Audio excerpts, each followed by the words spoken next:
We're an independent, community-funded publication focused on providing the best coverage and discussion of your favourite platform, Xbox. With best-in-class forums, a kick-ass Discord server, and awesome merch, XboxEra.com is your destination for the best news, reviews, and features focused on what you care about. With shows like the Xbox Era podcast, headlines, and a whole heap of Patreon-exclusive content, we're proud to be an independent publication completely funded by you. If you value having an outlet truly focused on your preferred place to play, you can become one of the cool kids by supporting us directly via Patreon. Just head to patreon.com/XboxEra. You get cool swag and awesome perks, and we get to keep doing what we do. Become a part of the best Xbox community on the internet and help us grow even larger. Thank you for your support. Everything Xbox Era does is only made possible by the growing army of incredible Patreon supporters.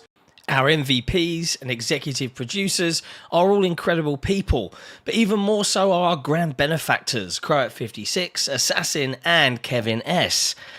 All of this under the watchful eye of our lovely and benevolent CEO, Torn Raptor.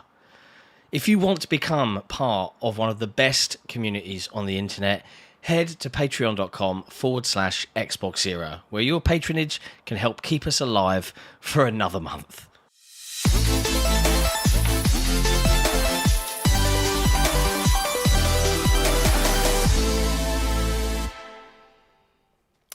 Merry Grubsmas, everyone, and welcome to episode 294 of the Xbox Era podcast. I am your host for a very deliberate reason today, as you all know, because I've got the lovely Jeff Grubb on, and we are here to discuss the latest in gaming news from across the industry, but of course we're focused on nobody's favourite platform, which is Xbox. Now, as you're aware, Xbox Era is a fiercely independent publication, completely funded by our wonderful community and of course our delicious patrons. And in particular, we'd like to shout out our MVPs and executive producers, but of course our grand benefactors, Croat56, Assassin, and Kevin S, and our wonderful CEO, Torn Raptor. Now, as you should all be aware by now, I am joined by the lovely Jeff Grubb. Jeff, how are you? Ho, ho, I caught ho, you Merry Christmas. Yeah, there, right, perfect. Is my cough button working? Yeah, test. Yeah, okay. Well, yeah, there we go. Yeah, I'm all the way from the North Pole here to join you for Grubsmas. Yes. Now, as is a Grubsmas tradition, I get to tell the story of how Grubsmas started to remind everyone. Of course, yeah, tell all the children. That's right. So those of you obviously will notice that there is no John today, and there's a very specific reason for that, because some wonder if there's ever been a John. Yeah, 6 years ago, right? That's how long it's been. This is the 6th annual Grubsmas now, so and I'm incredibly appreciative of the fact that you keep making the time for us. Wow, 6? That's amazing, actually. I know. So 6 years ago, at the very last second before we were due to do an episode, it was roughly around Christmas time. I don't know if it was falling on Christmas or around Christmas, but John was like, can't be on the show. I'm like, are you fucking for real, bro? He's like, it was too foggy. Like, can't be on. You need someone with a bright red nose. Yeah, he's a bit tired. Mm-hmm. Yeah, I don't know.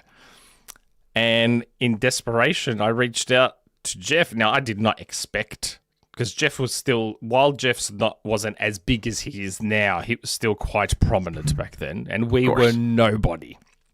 And I reached out to Jeff. I was like, Jeff, fucking John's just bailed on me. I need someone to help me do the show. Is it okay if you jump on? Jeff's like, yeah, of course. I was like, oh my God.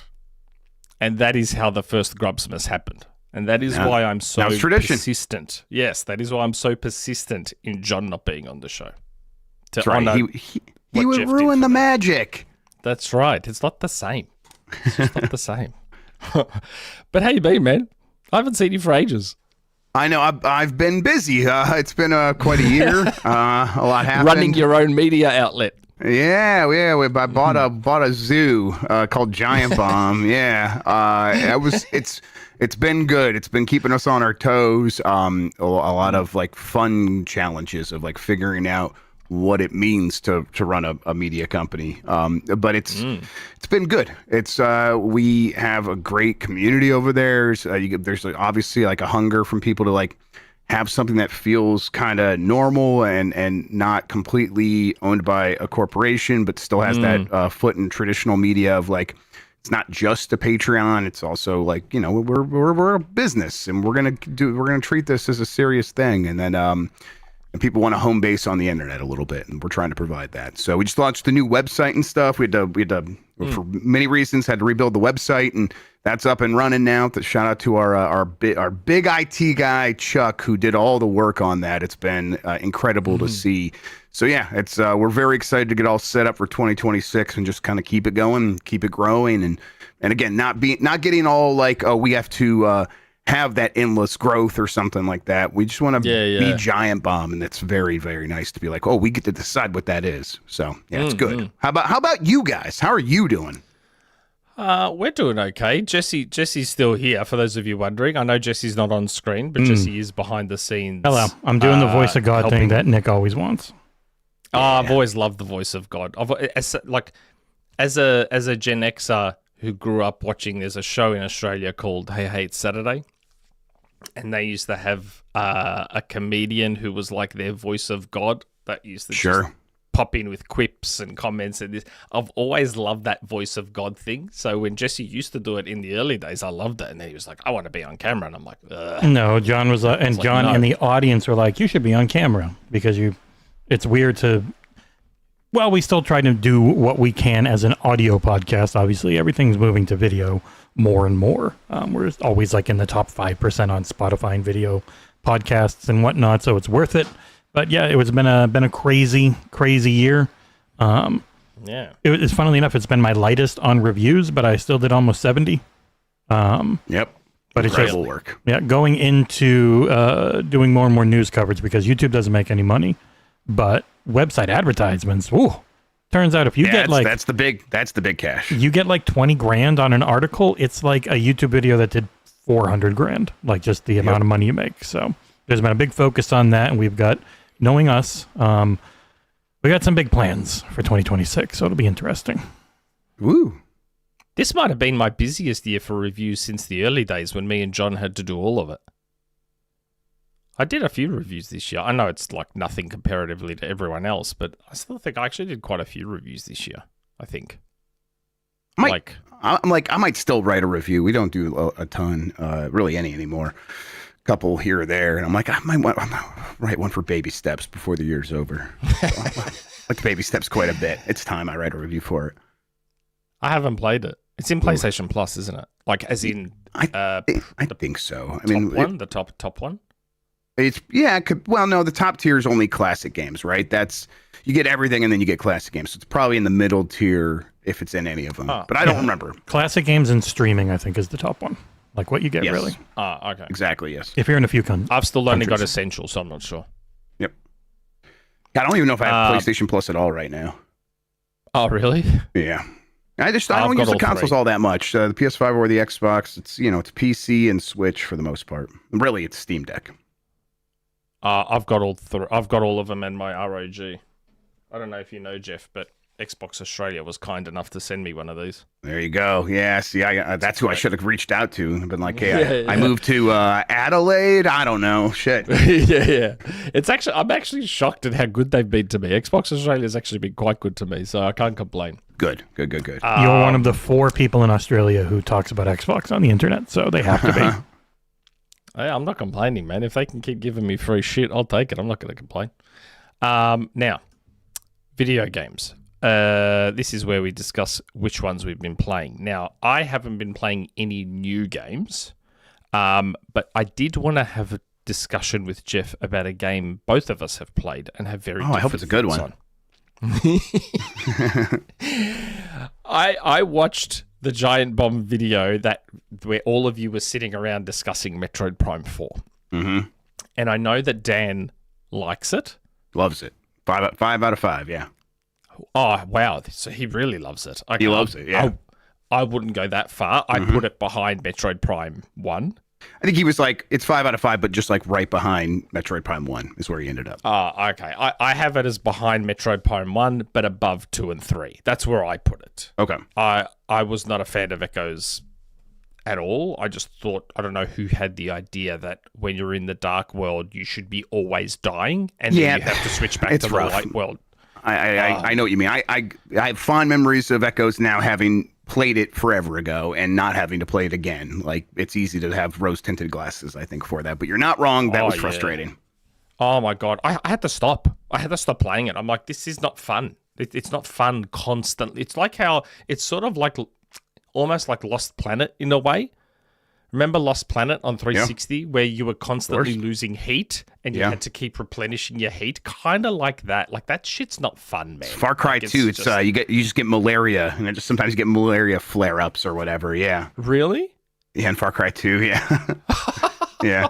That's a game that's like got a lot of ideas and is like beloved by pieces of shit like me who are just like, hey, I like ideas. I don't care if it's fun. Just like treat me like dirt video game. Far Cry 2 is a cool one. Yeah.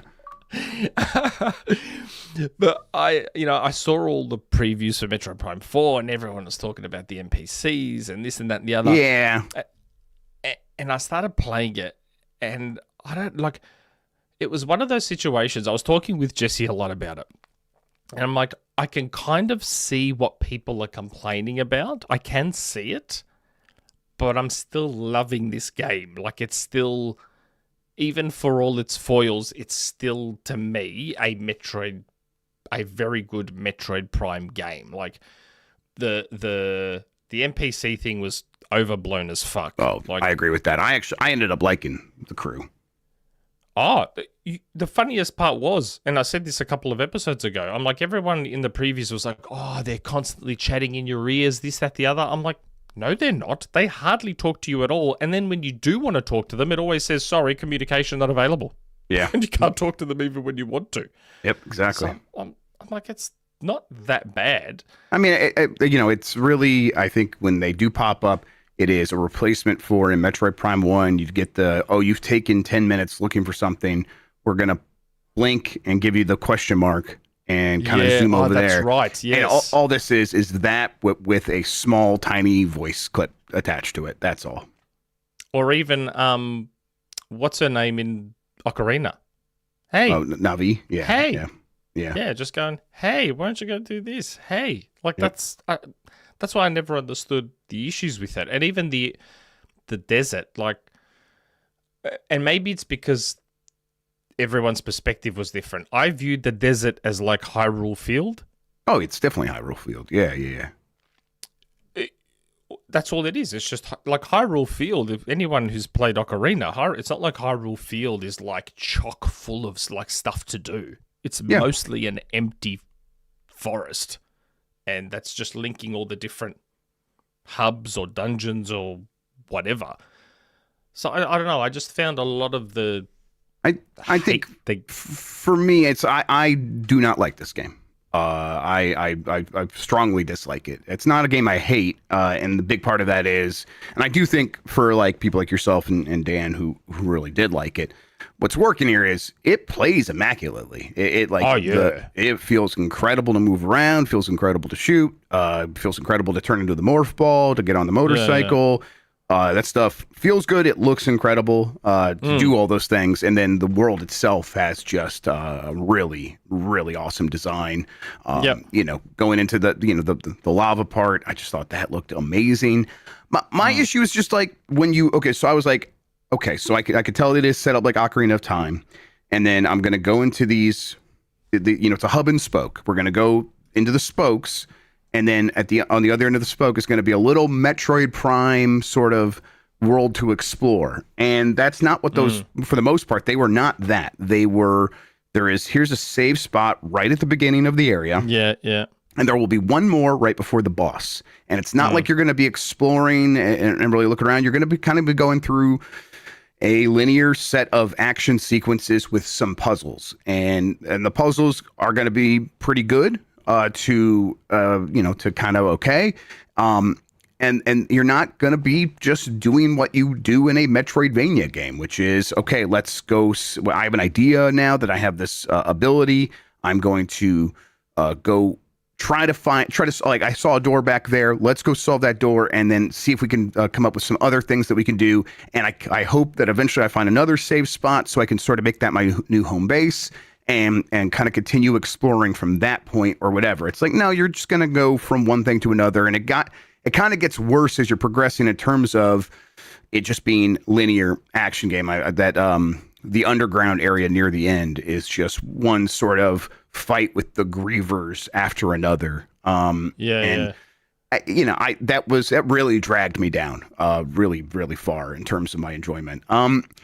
It is a game that I can just like look at it and I see what happened here, and I am sort of impressed by Retro and their ability to make a game that still plays as well as it does, and it sort of comes together in something of a cohesive way, despite it just not being a game that feels like it had a really strong idea of what it was going to be when they started. It's obviously started as one thing, changed into another, and that is just inherent, intrinsic to its DNA.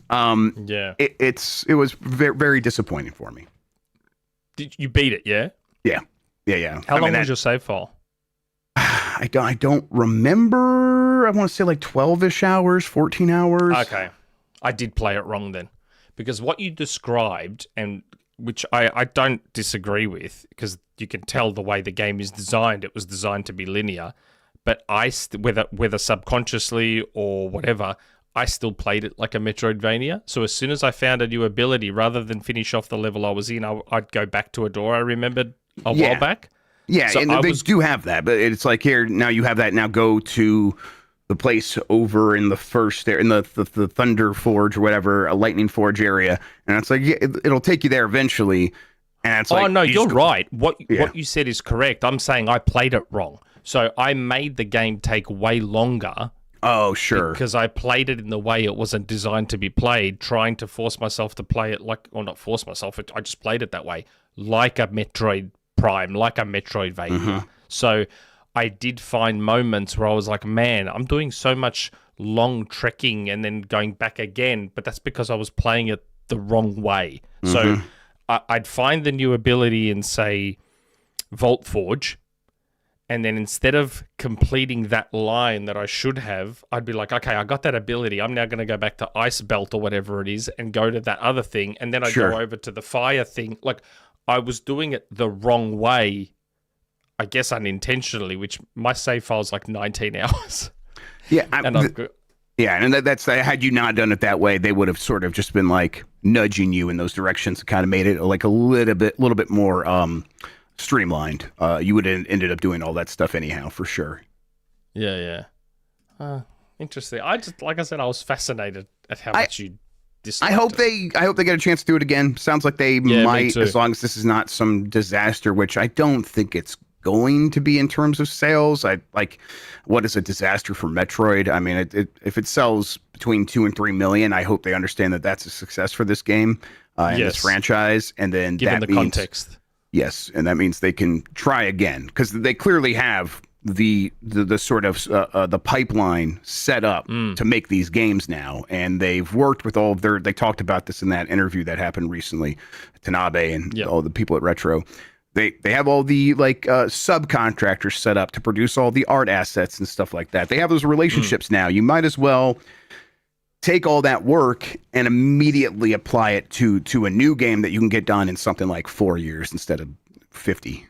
Yeah, that's right. And hopefully something that is your vision from the start, rather than picking up the pieces of another studio who is making something that has not really fallen in line with the 3 other games you had made. Yep. And I think they tried, that ending. I think they try to set up something where it's like, okay, she's got to go rescue these people now that got left behind. I mean, I think there's a chance that ends up being DLC.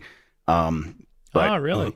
I think there's a chance. Yeah, I mean, just the way, because it's so incomplete, that ending, in terms of, the emotional state of how you should feel about these characters and how they get left behind. That's like, they probably are doing that because they're going to have DLC, but I wouldn't mind if instead of DLC that just became a direct sequel, and that's what the next game is about. Yeah, who knows? Yeah, or at least that that's like maybe the inciting incident or something like that. Yeah, that makes more sense. Okay, good. But what games like lately have you played? Have you played anything new or? So I beat Super Metroid on Christmas. That was fun. Kind of needed to play a different Metroid game. But then just in the last day, I've been playing the Outfoxies. Have you heard about this? The Outfoxies. Yes, the Outfoxies. So this is actually a new release, an Arcade Archive 2 release on Switch, probably elsewhere, of an older Bandai Namco game. Honestly, it was probably just a Namco game when it came out. And it is a proto Smash Brothers.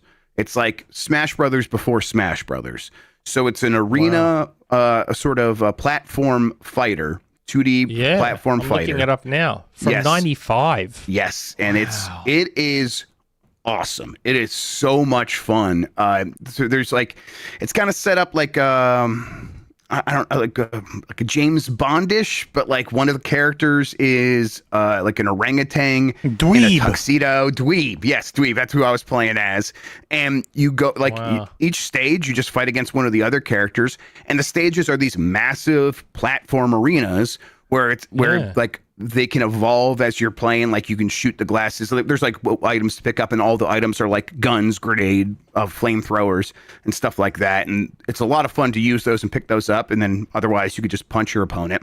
But like you'll get to a point where it's like, okay, I'm punching my opponent, and now I'm punching him so hard the floor broke, and the helicopter that was sitting on that floor falls through the floor, and now we're in the basement, and there's a shark tank, and I try to knock my opponent in the shark tank, and they get attacked by sharks, and it's got this really strong look for a 1995 game, and it's just great to like walk around as this orangutan or chimpanzee or whatever it is, and kind of just get into these scrapes.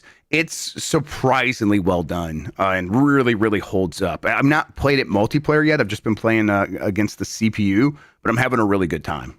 That really is Smash Brothers. Oh, it's like that's well known that like this is like an early inspiration, I believe, for what Smash Brothers would become. Yeah. Yeah, I've never heard of this game. Like, I'm surprised. I was in the arcades well into my teens. I don't know if this just ever came out in Australia, but I've never heard of this game. I never saw this arcade machine anywhere in my entire life. So I would really like to play a real machine of it. That'd be great. But I don't think it was like all that popular. I think it's just like if you know, you know. Well, I mean, maybe it was just too ahead of its time. It definitely was like, probably the idea like 1995. You are going to get buried by Street Fighter still and Mortal Kombat. And then like, what's the next thing? It's going to be like, Soul Calibur and all this other stuff. And this probably just got buried under all that stuff. The real fighting games. This one is like, now these days, this feels so different that it's really refreshing. But yeah, it's got like a Game Boy Advance like look to it and stuff with the strong like heavy pixels and sort of the outlines to the characters. I've been enjoying it quite a bit. One of the best character names I've ever seen, John Smith. John Smith, yes, I beat the hell out of John Smith here.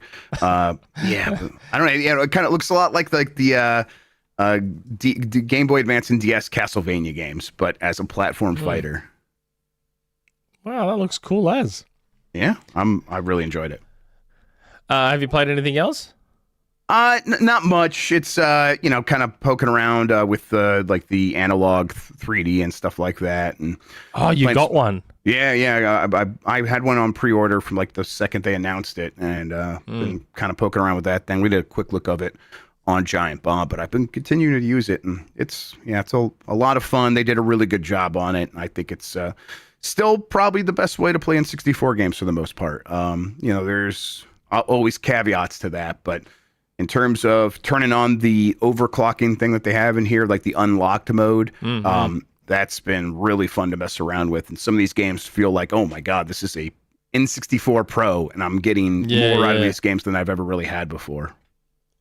God, I was so close. Like, when they did that batch of the limited edition ones? Yep. I set my alarm for 2:55 a.m. because that's when they went live Australian time. woke up, put a gold one in the cart, and I came so close to, because I've still got a gold Nintendo 64 controller. So I'm like, I'll get a gold one, so I've got the gold real controller to pair with it. And I came so close to buying it, and then I'm like, fuck, this is going to cost me like 700 Australian dollars. Yep. Yeah. I'm like, I don't think I can justify that. Yep. It's, all things considered, it's not it's like super expensive compared to a lot of other things that are similar to it, but it's still pretty expensive. I think what I'll do is I'll wait. I'll sell my actual Nintendo 64, my Pokemon one that I've got. Oh, well, that'll go for some cash, yeah. That should sell for a fair bit, and then use that money at least to pay for the analog. Because realistically, I'm never going to play those carts again on the original hardware. Too many of those games are almost unplayable by today's standards. But if that thing boosts them, then... It does, yeah. It's really impressive. It's really feels like you're getting more out of these games than ever, and it's and then it still looks authentic and like original, and that's important to me too. Mm-hmm. And then the CRT features and all that stuff, that they look really nice. Yeah, I watched a couple of videos on it. It looks cool as. Yep. Have you been playing anything, Jesse? I have.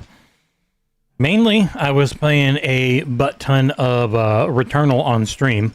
Because yes, I saw that. Of everything they put out this generation, I think that's my favorite. Because it is the most just pick up and have some fun gameplay focused. Runs real well on the Xbox Ally X as well, which is was never the case for me on my Steam Deck OLED or Legion Go. And yet I'm able to get like a pretty consistent 50 to 60 out of it. I'm obviously mainly playing on my beefy PC. Thinking of doing a full late-ass article review of it because just having content for the website's good, and it's a really good game. And I want to be ready for Saros, which I'm going to probably annoy our fan base and try and review. Just borrow my kid's PlayStation. He's like, it's okay if I lose it for a week or two because then I get a free game. Yeah, there you go. Good deal. Yeah, other than that, I checked out the Fallout 4 Xbox Play Anywhere version, which is just like really nice to be able to jump between everything and have the save file, because that's one of the many Bethesda games that obviously came out way before they were doing Play Anywhere stuff. So, like, you still can't even get Doom 2016 on Xbox's PC store. So weird. Yeah, it's like that's like one of, I think that might be the only one that they just never bothered. What about Master Chief Collection? That's not Play Anywhere. No, I mean that they didn't bother to port it at all. Like, it just doesn't exist on their store. They did everything else. On the store at all. They did like Quake friggin' 4 or 3, whatever the hell it is. Quake 4, yeah. Mm-hmm. Like, they made new versions of shit that you can't even buy on consoles anymore.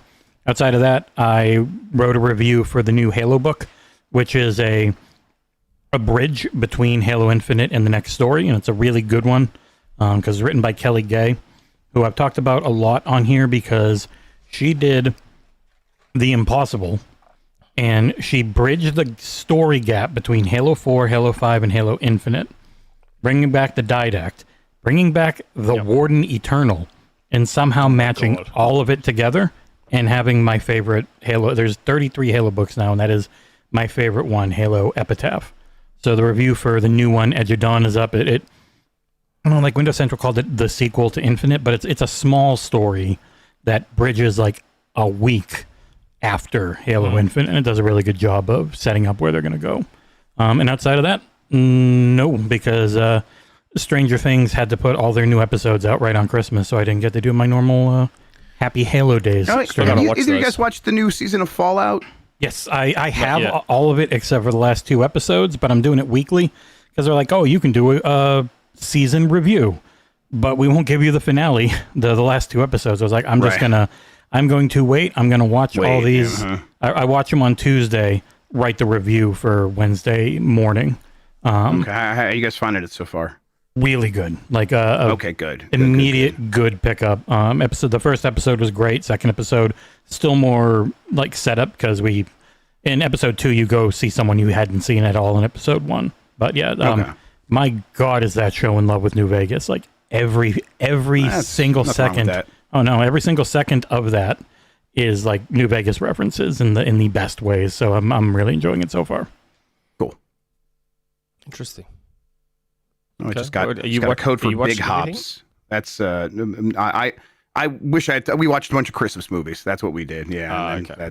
that's it. But Big Hops is that's a game I've been looking forward to. Have you guys seen this 3D platformer? You play as a frog that's got a tongue that can use it as like a sort of a grappling hook or whatever. It's going to be out early next month or something like that. In a few weeks. It's the one that looks Big good, Hops. but it isn't on Xbox at launch, so people are sad. That's right. Yeah, that's right. Yeah, they got I think it's going to be on Switch as well as PC It's on and PS5. Steam. Oh yeah, it's on Steam, right? So it'll be on the next Xbox, no matter what. But Oh wow. Yes. yeah, That looks cool. Yeah, and the demo was great. Yeah. the Switch 2 dev kits seem to finally be going up. Like everyone's like, yeah, we can do Switch 2 now. Even Xbox. Yeah, that did seem to mostly happen. Although there was still some more chatter about it recently with like I don't some think of it's the perfect. Xbox studios. Yeah. Right. But it seems like it's a lot better. Yeah, like they finally just got things to start doing them because Nintendo was very much in we have 100 million Switch users. You're going to make a game and just use backwards compatibility for the new people. Right.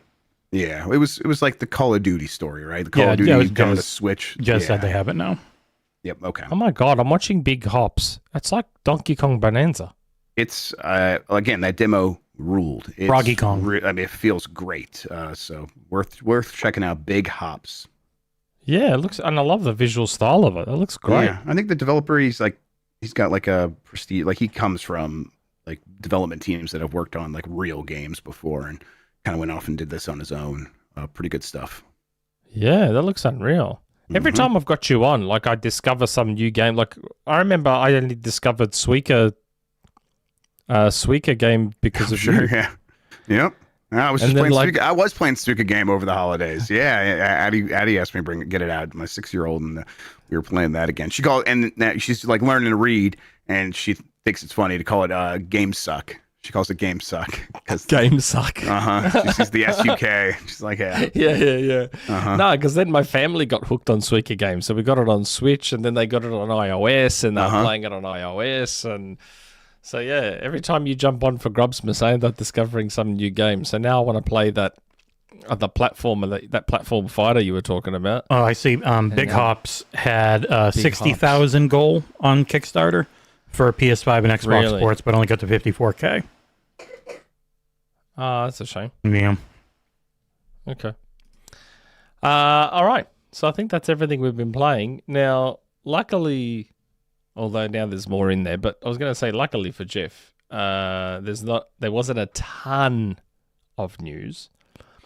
But the first thing I do want to address, because for some weird reason it felt like it happened ages ago, but it was only the other day, which was the unfortunate and untimely passing of Vince Zampella.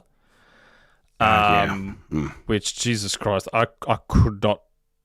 That's still surreal to think about. It's a gut punch. It's just a terrible feeling. Everyone loved Vince. Yep. Yeah. And he's created, I don't know if he's missed. Everything he's created has either become massive, been met, like he's the original creator of Call of Duty, I think Medal of Honor, Titanfall, which I still have my launch day foil Titanfall poster above my TV here. Titanfall is just all-time favorite. Same. He just came back now to Battlefield and effectively, I guess you could say, fixed Battlefield, because everyone seems to be loving Battlefield 6. Just such a tragic waste.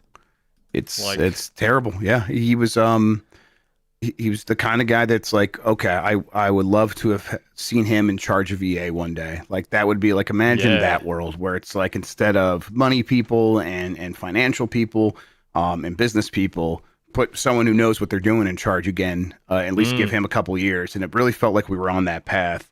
And that's hardly the greatest loss, but it is like, this industry was better because he was in it. And so as we obviously mourn for his family, that's honestly, to me, that goes without saying. That's so painful, so hard to think about, of his family losing him right before Christmas. That it's like, and then also just this industry lost an actual luminary, someone that was that knew how games were made, knew what was required of people, and it's like, oh, that was really rare. and his absence is going to make this industry less than because he's not here anymore. It's devastating. It really is. I don't know what else to say. Cherish everyone you've got while you've got them, and please be careful when you drive, everyone. Yeah, please be careful when you drive. Yep, because, not worth it. Yeah, seriously. Okay, what else have we got here? Actually, you know what? I think I should have. That's silly of me. Before we go to the next topic, we've got a couple of super chats that came earlier in the show. From Nate Dogg. Jeff, heard anything about Obsidian and Fallout IP? Not recently, like a long time ago. I've talked about this a bunch of times, like in the early days. Yeah, right. Yeah, we talked about this, I think, even where it was like there was a conversation, and it was like, hey, Obsidian and a bunch of other people in a room saying, what do you guys think about some sort of follow up to Fallout New Vegas? And everyone was like sort of nodding at each other, be like, that would be cool. And that was the conversation at that time. And that was years ago now. Yeah. And then since then, the temperature in the room regarding Fallout has only, obviously increased. And it is a property that clearly everyone involved with understands how important it is now, more so than they ever did before. So I can only imagine that there's something happening. I do think that we keep hearing things every now and again along those lines. But I've not heard anything new. And I think that's probably just because Obsidian is so busy. Like they put out three games this year? I think they put out 3 games this year. They had Avowed. They were leading on Grounded 2, but the majority of the work was Eidos Montreal, and then they did The Outer Worlds. They brought back Tim Kaine for a project he says we can't guess. They've got I saw Josh Sawyer was just saying, I love making video games. We have no idea what he's on. They are the best example of what being bought by one of these giant companies can do, because their issues were always funding, and now they've got it, and they seem are killing it. Yeah, like there is It's like, why I get frustrated with when all the other studios don't work out. It's because Obsidian works. It's like I wish that was just replicated across the board for all these studios, but at least it worked for Obsidian. So glad you said that, because I was in an argument with idiots on Twitter because I saw some tweet about someone complaining that Naughty Dog's made hardly any games. Oh, why can't all these big studios make more than one game per gen? And I quote tweeted that, and I'm like, well, Obsidian's put out 3 or 4 games just this year. I'm like, maybe a lot of these studios just need to get their budgets under control and put the focus on the right areas of their games and just be a little more organized. And then all of a sudden, I got people in the replies talking about Xbox versus PlayStation. I'm like, no, dude, the guy was talking about Naughty Dog, but then he mentioned all big studios. I'm like, it's not about PlayStation versus Xbox. Insomniac is unbelievable. They've made 6 games in 6 or 7 games in 10 years. Insomniac. Yep. Their effectiveness is incredible. Obsidian has made 10 games in 10 years, which is insane to think about in the AAA space. Not that all their games were AAA. Pentiment is not what most would consider a AAA game, but although give me a bunch more Pentiments. It's better than almost most AAA games. It's reportedly a very good game. Oh, I love it. Path of Exile. Path of Exile is theirs. Pillars of Eternity. It's Pillars of Eternity. I always that's get right. the POEs. Of course, I always get the fucking POEs mixed up. Pillars of Eternity 2, Avowed, Outer Worlds 2, Pentiment, Grounded 1 and 2. Grounded 1 and 2, yeah. Grounded 1 and 2, just insane levels of just being able to just pump games out. Unbelievable. Yeah, and it's like what's the answer for Naughty Dog at this point? Because it's like they're built around making the biggest, most expensive games, and those just inherently take forever now. It's like, I don't know, because they have expectations built around them at this point. They have to serve that audience, so they kind of are stuck in that route. Yeah, that's exactly what I was alluding to last week. I'm like, it's a rock and a hard place with Naughty Dog now, because if the new Sony management is more slightly Microsoft leaning in terms of maximizing what they get out of them and money and this, that, the other, that's going to clash with the way Naughty Dog has traditionally worked and been viewed within PlayStation studios. Like, they're the prestige studio. They're the studio that makes the games that market the platform, which means big, expensive, high quality. Like, anyway, let's not get onto that tangent again.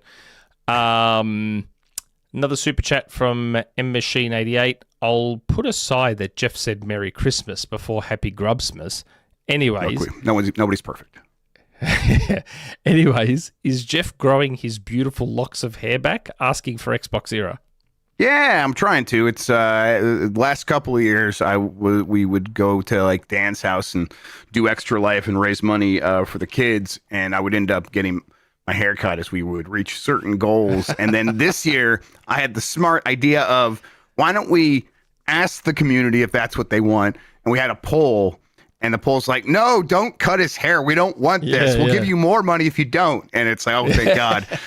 So I did not have some crazy lady in a gingerbread man suit coming like with shears and cut my hair off this year. So hopefully we'll be able to have a full year of at this point, 2 years of growing the hair back. And it's going to be pretty long by the end of it. It would have been a crazy Quan Chi this year, cutting your hair. Yes, that's right. Yeah. It would have been like several Quan Chis because I was surrounded by them. I was a Quan Chi at one point. So, yeah. That's good. Yes, I think you need to grow the hair back.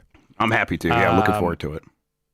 Now, next in the news, something I was a little bit disappointed in. 007 First Light has been pushed to May. It's a slight delay. I think, couple of months? Yeah, not too surprising, though, right? Because you get the sense that a lot of these dates are still being chosen based on Grand Theft Auto 6. Grand Theft Auto. And didn't this one literally take Grand Theft Auto 6's pre-delay date? Pretty much. Yeah, it's the same day, I think. Is it the exact same day? I know it's the same month. It's May, right? So it was May 26th then. It would be the day. And once that moved, it's like, oh, God, thank God. Now we can actually finish this game in time. One day later, May 27th. Okay, there we go. Okay. I think that they always wanted to have extra time for this game, and this gave them the opportunity to do so. Yep. The reason I say I'm disappointed is because actually it's the first sort of AAA third-party game I've actually looked forward to in quite a long time. It looks really good. I think it looks. I like. I got to sit in a Zoom call, a preview thing with them, and they showed us, kind of what I was hoping to see, which is a sort of slingshot between two different game modes. One is linear action. You're shooting your way through a tarmac at the airport. And that this is not some Hitman style level. And then the next level is a Hitman style level. And in the Hitman style level, it's not going to be exactly like Hitman. They're going to make it more James Bondy at all times. Yeah, and you're not necessarily going to be changing outfits and stuff like that. But you're going to have gizmos and gadgets to be able to improve your stealth and improve your ways of getting around. And it's like, okay, so that'll be like a fun level sandbox. You do that, and then they'll break up the pacing with the next level being a linear action thing. I'm just worried, like, is it going to feel sort of like a breakneck James Bond story? Because that's what they're known for. 1 minute you're in this part of the world, and then 5 minutes later he's on the complete other side of the world, and a million things have happened, and he was skiing after jumping out of a plane or whatever. And when I asked him, like, hey, are you like really worried about nailing that that pacing?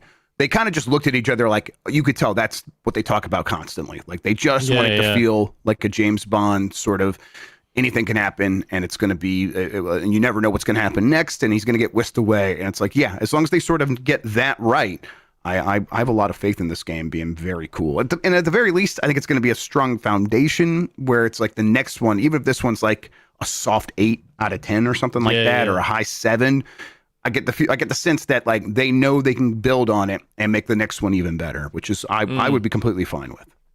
Yeah, because I was about to say it's been a while now since we've had Uncharted, and a lot of the footage I saw of this reminded me almost of that style of game, and I'm like, the break's been long enough since Uncharted 4, 9 years, so it'll be 10 years almost when this game comes out. I'm ready now to have something like Uncharted. It's been long enough. I am now ready.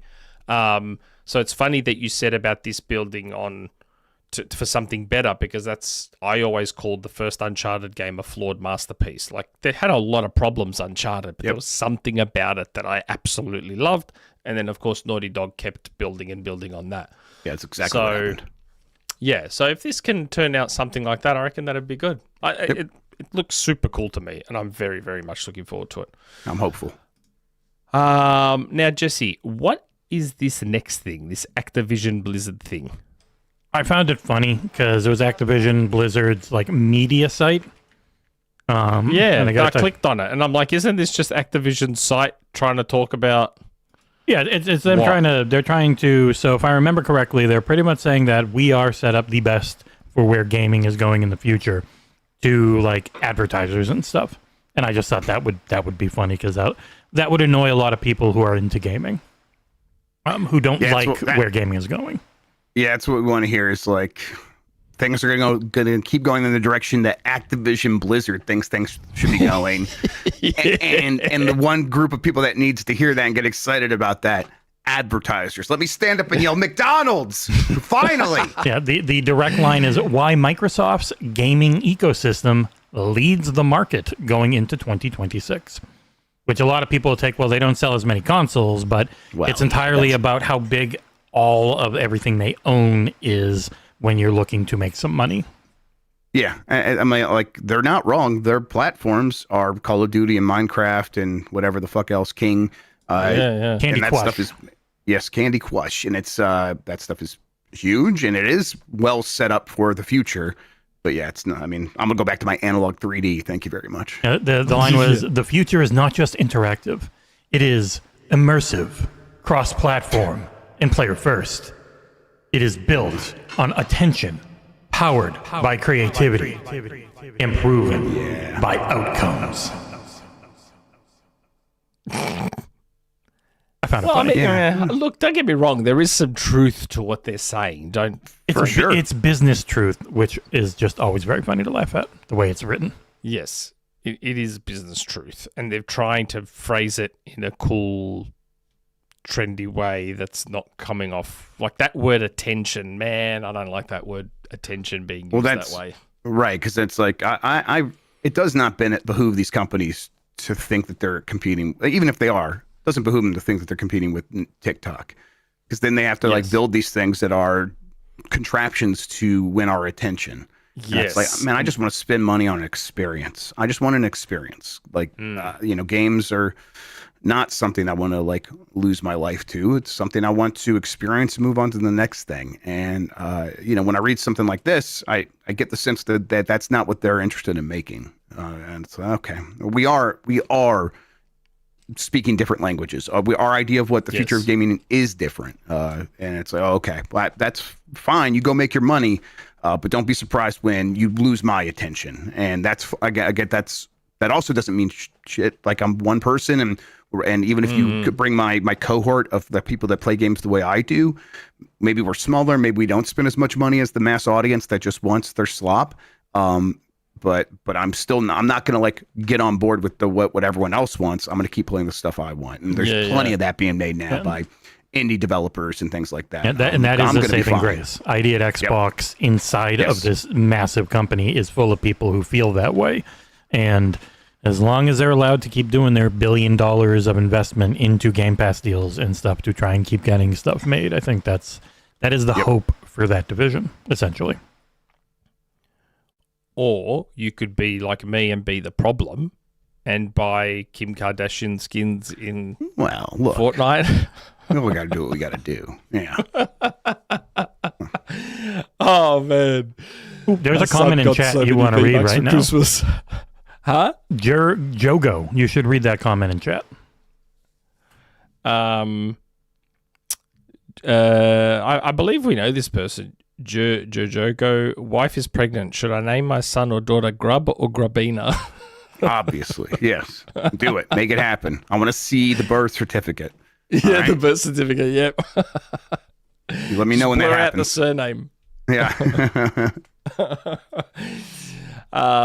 But yes, I am well aware that I am part of the problem because of all the money I spend on Fortnite.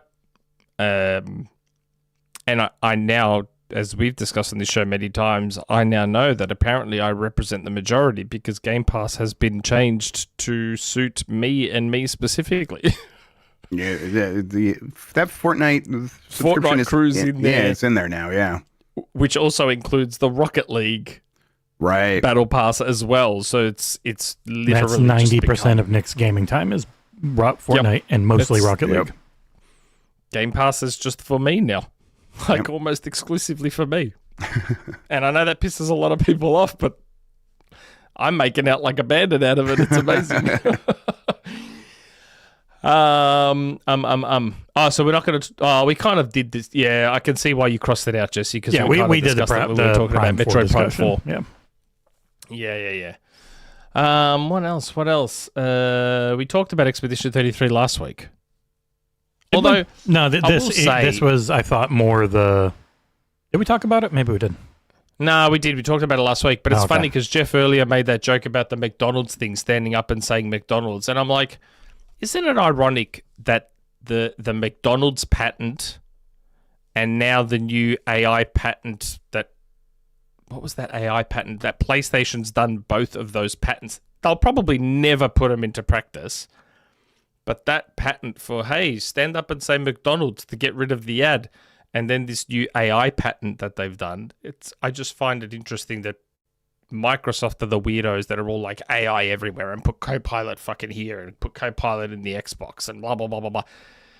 And then that patent came out of PlayStation for AI. Isn't that interesting? I just felt, again, I don't expect them to ever do it, just like they never did the McDonald's ad thing. I just found it funny that patent came from them. To let anyone who doesn't know what it was for actively censoring things using AI. That's right, the censorship one. Yep. Yes. Isn't that weird? Yeah, I mean, I think you're right, though, to point out, like, that is something that Sony does frequently. They have just a research and development team, and they're constantly just patenting stuff, and whether or not they ever use it is for someone else to decide. But they have teams of researchers constantly working on that stuff, so it's not too strange, even if it does appear so, just because you're right, the public perception of like how these companies feel about these things. Like, I get the sense that Sony is very hesitant about using AI in their games. And so yeah, it's a very different approach, and so for this to come out of them is strange from the outside looking in. Yeah, I think we've heard more and more like that from Microsoft. Yep. The generative AI at AAA studios is pretty much this can't go into the final product because we don't own a copyright on it. Yeah, I mean, even keep it. Yeah, and some of these, I think some of the Japanese companies, especially, very conservative. Not even just like can't go in the final game, can't be used at all. Like they're still in that position, which is because they're like, we don't ever want to be in a legally liable situation where we're trying to enforce a copyright and we find out maybe we don't own something because somewhere along the line someone used AI. But that's my perception based on a couple of conversations. Okay. All right. What's next? There's only this is on track, Jesse, to be like the quickest episode ever. First Grubbsmas was barely 80 minutes. Was it really? Mm-hmm. Well, that's probably because it was put together so last minute and I was trying to run the show on my own, which I barely knew how to do back then. Rainbow Six Siege. This, I think, just happened, like in the last... I haven't heard. What happened? 12 to 24 hours. So Rainbow Six Siege essentially got hacked, for want of a better word. And there's some dude that's behind it all who's just going in there and, like, I think banning people and then unbanning people, giving people millions of credits. Billions of credits. Jeez. Billions of credits. And he has, like, full control. Completely fucking with the game, like, in a massive, massive way. Yeah, they took the entire game down because it had been hacked so severely. Jeez. Really? But he hasn't done anything with people's accounts? Well, outside of banning them. Yeah, but I guess so. But he's not like full on taking over accounts and stuff. No, he has the account that runs everything, it feels like. Alongside other exclusive items, skins, and a whole lot more. Ubisoft promptly shut the servers down, but the damage caused could be quite severe. Yeah, I think he was even giving developer exclusive skins out to people. Jeez. Like, he was just, like, full on... Yeah. I wonder if he just, like, got admin access or whatever, like, did some social engineering and was able to figure some stuff out, or if this is deeper than that. You know what these are half the time? It's going to be the kid of someone high up in the company. Yeah, I was like, I bet this person's 12. Yeah.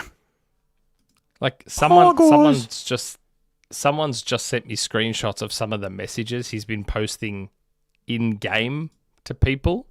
Like, we're stopping this for now. Have a nice night, everyone at Ubisoft has been banned due to toxic behavior. Then there's one that says Eve Gilmour was in the Epstein files, has been banned due to toxic behavior. it's just like putting all these fucking messages in the chats and shit. Oh my God. That's full on because, you know, like Rainbow Six Siege is one of the big live service games. So yeah. For something like this to happen is a big deal. Like, if something like this happened in Fortnite, it'd be fucking... Yeah, this is a big moneymaker for Ubisoft. Yeah, this is like every day that game's down, that's hundreds of thousands of dollars, at least tens of thousands of dollars that they're getting, that they're losing. Not to mention, like, you know, this is happening over the holidays. That's going to be a lot of overtime to get this thing back up and running. I was about to say, most people would be on leave right now. They wouldn't be there to fix something like this. That's, man. Yeah, I guess more on that as it develops. Like I said, this has only just happened, like in the last 12 to 24 hours. I don't like when something like this happens. Like, yeah, in chat, modern day gaming Robin Hood. This one feels like mostly harmless. Like, yeah, obviously it's not, and it's causing a lot of problems. And especially if you just want to play the game, that's got to be very frustrating.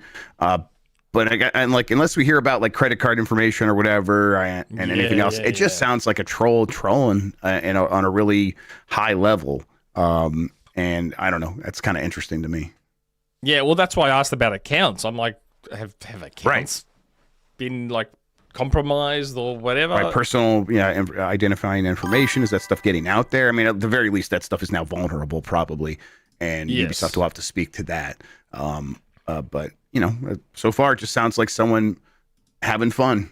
And that's the kind of hacking that I always like enjoy hearing about. I would hope it never happens to me, of course, but it's the kind of thing where it's like, okay, if you're going to do it, might as well do it to Yves. And if that person wants to hack Fortnite and give me 1 million or 1 billion Fortnite V-Bucks, I'm not going to say no. No. Let's put your account at risk. Terrible. Yeah. What was that? It might put your account at risk, though. That's what a lot of people like. Really hoping that they properly handle that. He gave out all this currency and don't ban people if they start using it. Just take this stuff away. I wonder if they have like a rollback where they're just going to roll it back to like the state from like a week ago or something like that. Probably. And we got a $3 tip would be the most from good old Collingwood. Jesse, a pet for Oreo, and Jeff, a pet for your mighty Norwegian forest cat. Oh yeah, well my buddy did die this year. He's in the Norwegian forest in the sky. Valhalla. But yeah, he was exactly Valhalla. But he was a good boy. Thank you. Oh, okay. And I do have some breaking news. Everyone's favorite, Grok, now lets you AI edit any image on Twitter. There is no opt-out. Anything you post, you can now click edit with Grok and just edit anyone else's stuff. Yay! What a terrible website. Yep, no one should be on it, Nick. It'll be problematic at all. Yep. Sorry? I said no one should be on it, Nick. I was on there arguing with people. Hey, get off Twitter. Post like...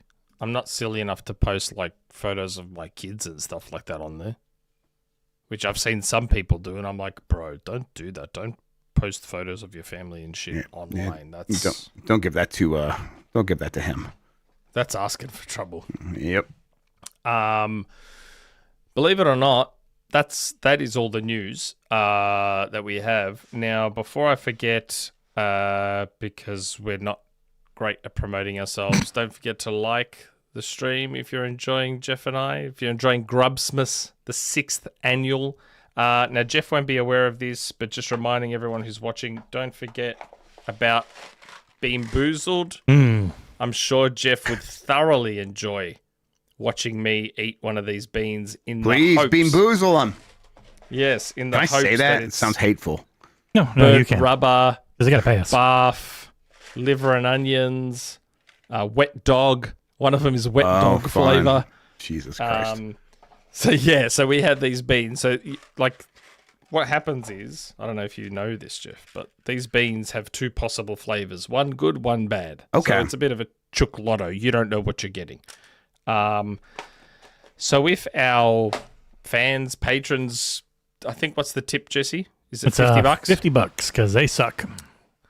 Yeah, we will. Although I will say I don't appear to react as poorly to them as John and Jesse do. Well, you've destroyed your taste Maybe buds, it seems like. Maybe they're just very weak and meek humans in comparison to me. Mm-hmm. My taste buds seem to be able to handle what these beans offer. It does. I agree with Jesse. It's like your taste buds have just been trampled. They're just dead grass in your mouth. Trampled by what? Greek food. Yes, there you go. Shitty coffee. There, that'll piss them I off. can go some Greek food right now. Oh, yeah. We got a- Although it's probably too early in the morning for me. Got a super chat, and I put the tip into the regular chat from Streamlabs. Analog AI. Yep.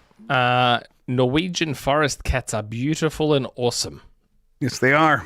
Yeah, he was like I said, a very good boy. He was a big boy. He was like 25 pounds by the time he was done. He was a giant. Yeah, massive guy. Which ones are they? Oh, is that a Norwegian forest cat? Yep. Is that what my brother's got? It almost looks like what my brother has. And my brother's cat is fucking huge. Yeah, they're kind of up there with like Maine Coons, just big guys. Yeah, a lot of fur. It's a bit. It must be. I'll have to ask him. I reckon it is a Norwegian forest cat because my cat's tiny. Like I've just got a domestic house cat, and she's like even undersized for a domestic house cat. She's just little as, and she's so annoying. Yep, that's a cat. And she because I'm not a cat person. I'm a dog person. So having a cat is incredibly frustrating. Like when she'll just come upstairs at 3 a.m. and start making noise to wake me up just because. They're most active at dusk and dawn. So as the sun's about to come up, I guess 3 a.m. is not when the sun's about to come up. No, it is not. No, that cat just hates you. Yeah. Yeah. That's a cat. Like, oh my That's what God. they're like. I love them. Yeah. Let's just say my relationship is very much a love-hate. Now. There is a $3 tip from Joser I put into chat. Into which chat? Both, actually, private and the main one. Hold on. Where is it? Okay. So it didn't come up as a super chat. Okay, sorry. Joser. Merry Christmas all. Did you see last week that VGHF recovered over 100 Sega Channel ROMs and Sega Channel exclusives and released them online? I actually missed this. No, that's Video Game History Foundation. They do great work. I did not see this. I'm gonna look into it. Hold on. Let's Google this. Sega Channel exclusive found after 30 years. Oh, that's on YouTube from 3 days ago. So yeah. A message from the Cucumbo. Merry Grubsmas to all the XboxEra team and the man himself. Hope you guys and everyone in chat have a great year. That's the Thank you. 1170 tip. Thank you so much. Mate. I'm going to send that Reddit link to Jeff. There's a Reddit link. Yeah, I'm going over here. Interesting. I didn't know Sega Channel had exclusives. Yeah, I think that was like one of the things. It's like they would occasionally have like, their weird exclusive ROM hacks or whatever. Wow. So here are people that were panicking over Microsoft potentially having Game Pass exclusives, and Sega already did it 30 years ago. Oh yeah, Sega. I mean, Nintendo had it. Nintendo has it now. If you want their back compat. Yeah. Technically. There was exclusive stuff to like, what was there? Satellaview. Like Satellaview had some exclusive versions of Zelda. A lot of that stuff has been rescued though and saved at this point. I do still hold out hope the Virtual Console will come back. It's like cool if you want to subscribe and get this stuff, you can. But hey, if you want to give us $5 a ROM, $10 a ROM, whatever, you can do that too. Probably not. I'm hoping. Yep. You don't think? I don't think so. I mean, I would love it too, but yeah, I doubt it. I bought so many games on the Wii U. Yeah, I bought so many virtual big console library. games. Yeah, me too. I've still got Metroid Prime Trilogy. That's like my holy grail on the Wii U is Metroid Prime Trilogy. You know what I was able to do yesterday, just on a whim? I installed GTA 4 on the Series X, and it had active multiplayer lobbies, which is crazy. That's crazy. Yeah. Really? Mm-hmm. Runs at a locked 60 too. Like locked 60. Like Still got bad input 60. latency compared to like a modded up PC one, but it's a lot more playable than it used to be.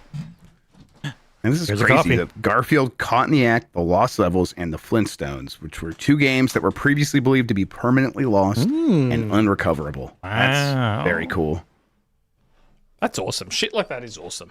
Yeah, Video Game History Foundation does great work, everybody. You should, you want an easy, fun way to support them, subscribe to their monthly gaming magazine thing. They'll send you an old gaming magazine each month, and it directly supports them. It's a very easy way to like make sure that you're doing your part. That's cool.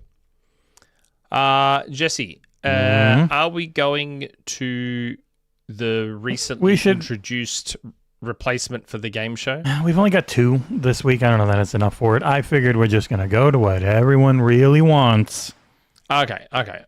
Yes. Yeah. So in a Grubbsmas miracle, I've got the button ready to hit. I've got to build this up. Yeah. You fucks don't let me do it anymore. In Write a articles, man. Grubbsmas We do it all the miracle, time. Have actual reporting. I twisted Jesse and John's arm, and as a Grubbsmas, I guess for now, a Grubbsmas exclusive, Yay. we have brought back, are you ready with the button, Jesse? I'm ready with the button. We have brought back the Rumour Mill. Woo! Woo! It's only here to make Nick feel good. It's the Rumour Mill. John and Jesse would bet it forever if they could. It's the Rumour Mill. It's the Rumour Mill. It's only here to make Nick feel good. It's the Rumour Mill. John and Jesse would bet it forever if they could. One. It's back after a long hiatus. You did it. Yep. The Rumour Mill is back. Now, I've got to milk this. It's been a long time, so you'll have to forgive me if I milk a little bit. And if it gets Now- annoying, I'm just going to do this. Why? The song's great. I know, but then it's over you and you can't be heard if you going to get us in trouble. Now, I'm glad the timing of this was because I actually got told about this a little while ago, and I'm like, I want to do this as a Rumour Mill, and it works out perfect with Jeff Grubb on because it does relate to Nintendo. So as Jeff and others would be aware, quite oddly, my Switch 2 information has been quite been on accurate point. of late. It's weird. I don't know how and I don't know why, but it's been quite accurate. So most recently was the Super Mario Galaxy 2 remaster. I jumped into Jeff's chat and said, hey man, I've heard we're getting a Galaxy 2 remaster. And Jeff at the time, not dismissed it, but was like, oh yeah, that would be cool. Then it turns out it was 100% real. Now, something I know Jeff would be quite excited about, as well as others. I recently received some information about the next mainline Zelda game. And I was like, oh boy, that needs Rumour Mill treatment. That definitely needs Rumour Mill treatment. Now, I feel like I should send these DMs to Jeff because maybe he can describe it better than I can. Because there's so much information here that I was like, I don't know how to explain this properly. But, okay. So what I was told about the new Zelda is I'll try and fucking unjumble this as best I can. So, in what should be as a surprise to no one, we are staying in that same track of Breath of the Wild, Tears of the Kingdom. That shouldn't shock anyone. Right. The words described to me were same engine with enhancements. That they were the words used. I mean, why wouldn't you after see what that engine Yes. does now on Switch 2? It's like, Yes, obviously that's exactly you wanna right. just go to town with that, yeah. Now, the interesting part was the gameplay stuff. Now, what I was told was... Now, what did they say? It's not the name, but the way they described it is they described it as... You know how we've got Tears of the Kingdom? They described this as Tears in reality. So, obviously we know with Tears of the Kingdom that very banjo nuts and bolts, move stuff around and all the stuff they've got in Tears of the Kingdom.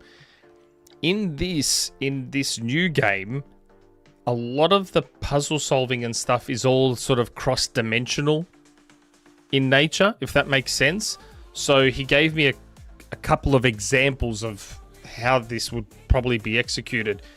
He was like, you move objects and do things in and out of other dimensions. And he said, an example is a charging bull is chasing you in one dimension and it hits a target to activate something in your dimension to unlock a door or whatever it may be.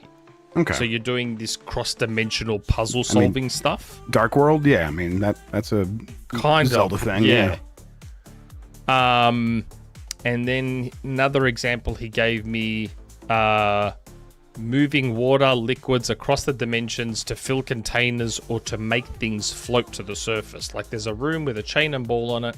You open a tier in dimensions to fill the room with water, which makes the ball float, and pull on the chain and open a pathway where the chain was held to the ground. But this is all happening across dimensions. Again, that's Sure. why I said I'm struggling to explain how this stuff works properly. What's he saying here? Same world, Tears of the Kingdom, Breath of the Wild. You use your new powers to jump to over dimensions and open tiers in reality to merge puzzle bits from different realms to solve puzzles.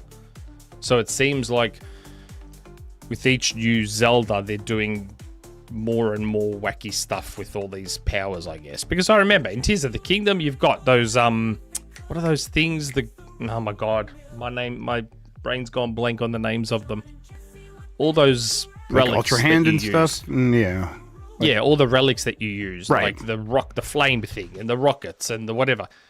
And you're doing the banjo nuts and bolts thing, where you put them all together, and then you manipulate them and all that sort of stuff. And it seems like this now will be the next level is Must okay, be like one of those, yeah.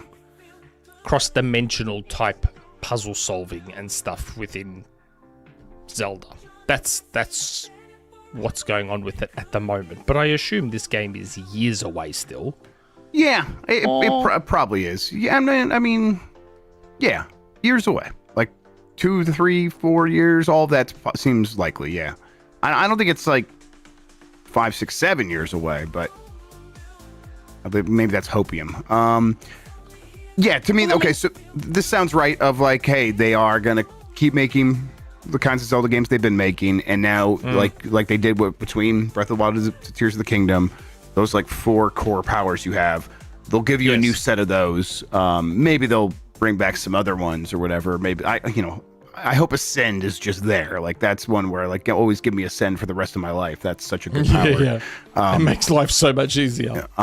But if you like that's I bet there's a bunch of probably stuff on the cutting room floor that they are probably experimenting with for Tears of the Kingdom, and now they're like, now we've kind of figured it out and we have more power and we can like simulate fluids, and let's make a bunch of puzzles based on that. I bet that's what they're working with. Yeah, again, that's why I'm like, do I send these? Because maybe Jeff can read these and understand and pass it better than I can. It just sounds like there's a lot of cross-dimensional physics-based puzzles. Again, I have no idea how this will work in practice. Nintendo is normally great at this shit. Right. But that's how it's being described to me. Yeah, it sounds like, a very analog way of presenting puzzles of like you get to decide like where these rifts are going to open up, and you can store that liquid in the one dimension and then kind of take the other side of the rift and open it up here and unleash that liquid in this dimension. I could see that being like the source of a lot of really great puzzle design. I'm ready to see. Like, I bet that's like one aspect of what they're doing, but I wouldn't be surprised if that's like the bulk of like a lot of the puzzles that they end up making. Yes. But but there's a couple of times where they mention the phrase tears in reality. So I just wonder if those words will play a role in the title of the game as well. Maybe, yeah. That's, I mean, it's exciting to think about. Like, Tears of the Kingdom still feels pretty fresh, but it's, you know, it is getting a couple years old now. We should be thinking about the next one. I think it's because of the Switch 2 update. Yes, has reinvigorated it. Yeah, I think a lot of people actually did finally really give Tears of the Kingdom an actual go this year because of that, and you see a lot. I went back. Yeah, I went back after not touching it. After spending $1,000 on it at launch. I spent $1,000 on it. Yep, worth it. Good game. And I went back once the Switch 2 update came out. But yeah, it'll be interesting to see how this looks in actual play. And are they saying tears in reality, or are they saying tears in reality? I take it as tears. Either or. It could be tears in reality. Now, maybe it's a play on words or something like that. Yeah, maybe it is tears in reality. Yeah, because I could even see them doing that as an excuse to have maintain the visual language and look of Breath of the Wild and Tears of the Kingdom, and then maybe in this other reality it's got a different look or something like that they can play around with. Maybe I'm just saying, maybe I'm just a dummy and I'm saying tears because of Tears in the Kingdom. No, I get it. Yeah, I'm still not fully sure, but yeah, he is a dummy. No, you're probably 100% right, and they probably do mean tear, and that's why I fucking hate the English language sometimes. It's not great. They probably do mean tear. All right, well, that's exciting. Yeah, hopefully. A smaller update. As someone who was hoping they would wind down on amiibos, I do not believe they are. Quite the opposite, in fact. Well, I mean, how many characters do they even have left? I mean, what can they really... That's the part I don't get. They don't have that many characters. How many amiibos could they possibly do? I'm thinking 10, 11. They just... Unless they're just going to do constant variants, they'll have Mario Tennis Mario, and then they'll have whatever the next 3D Mario is, amiibos for that Mario. And did they just keep raising the price, and they still basically sold as well as they ever did, and they're like, well, shit, we might as well just really amp this up because it's printing money. I don't know. Do they ever talk about sales of amiibos? I don't know, but they raised the prices to astronomical levels. Those things are way too. I mean, I never was an amiibo guy. That's you're just. Can you see? I don't think you can see my shelf, but yeah, you can see a few down there. I've got some Metroid ones just there, and there's a whole multi-layered shelf. And with them technically, there. Nick, you never said what this rumor mill was. We're just going off of the pre-show discussion we had. What would this rumor mill update for amiibos be about? There's only certain things I can say. That's all. Yeah, just intimating there's going to be many more. Yes, they are planning on doing a lot more amiibos. I do have a couple of names of amiibos. A lot more, a lot more, right? Yeah, a shocking amount more. A bigger number than you're probably thinking, listener. Yes. I know, I do have a list of a few different characters here, but I don't think I'm allowed to say them all. But I will say one. There's, obviously some Zelda ones here, but there is one that I reckon might interest Jeff, Luigi, with Poltergeist 3000. Sure.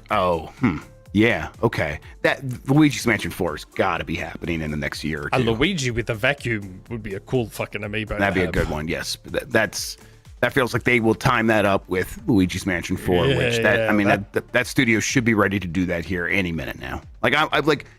Next Direct, I bet we hear about Luigi's Mansion 4. That's where I'm at with that. That's an amiibo I want. That would be fucking cool. As long as it's not one of those new giant ones that's really expensive.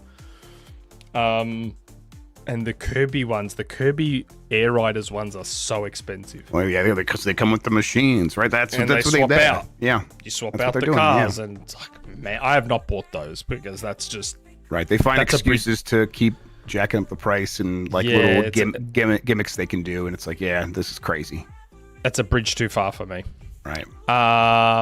Now, I did hear one other thing in the last day, as it pertains to the Dev Direct, the Xbox Dev Direct.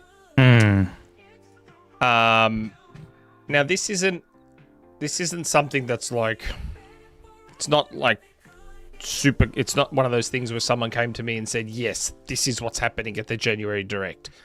This was more a, "Hey, I'm hearing this. Not sure, but I'm hearing this." So the last couple of years now at the Dev Direct, there's been third parties involved. Sort of. We had Square Enix with Visions of Mana. This year, I mean, technically Ninja Gaiden 4 was first party, but in a roundabout way, it was a third party. Ninja Gaiden 2 Black was third party because they didn't publish it. Oh, didn't they? Nope. Oh, okay. So someone reached out to me and was like, "Hey, I think..." And Expedition 33. I think... Oh, Expedition 33 was third party, yeah. So this isn't a case of, "Hey, this is what's happening." Let me just make that clear. Someone did reach out to me and say, "Hey, I think we may be seeing Square Enix again at the Dev Direct." Now, I'm not sure if I'm allowed to say why they believe that. Again, I wouldn't. Yeah, I'm not going to.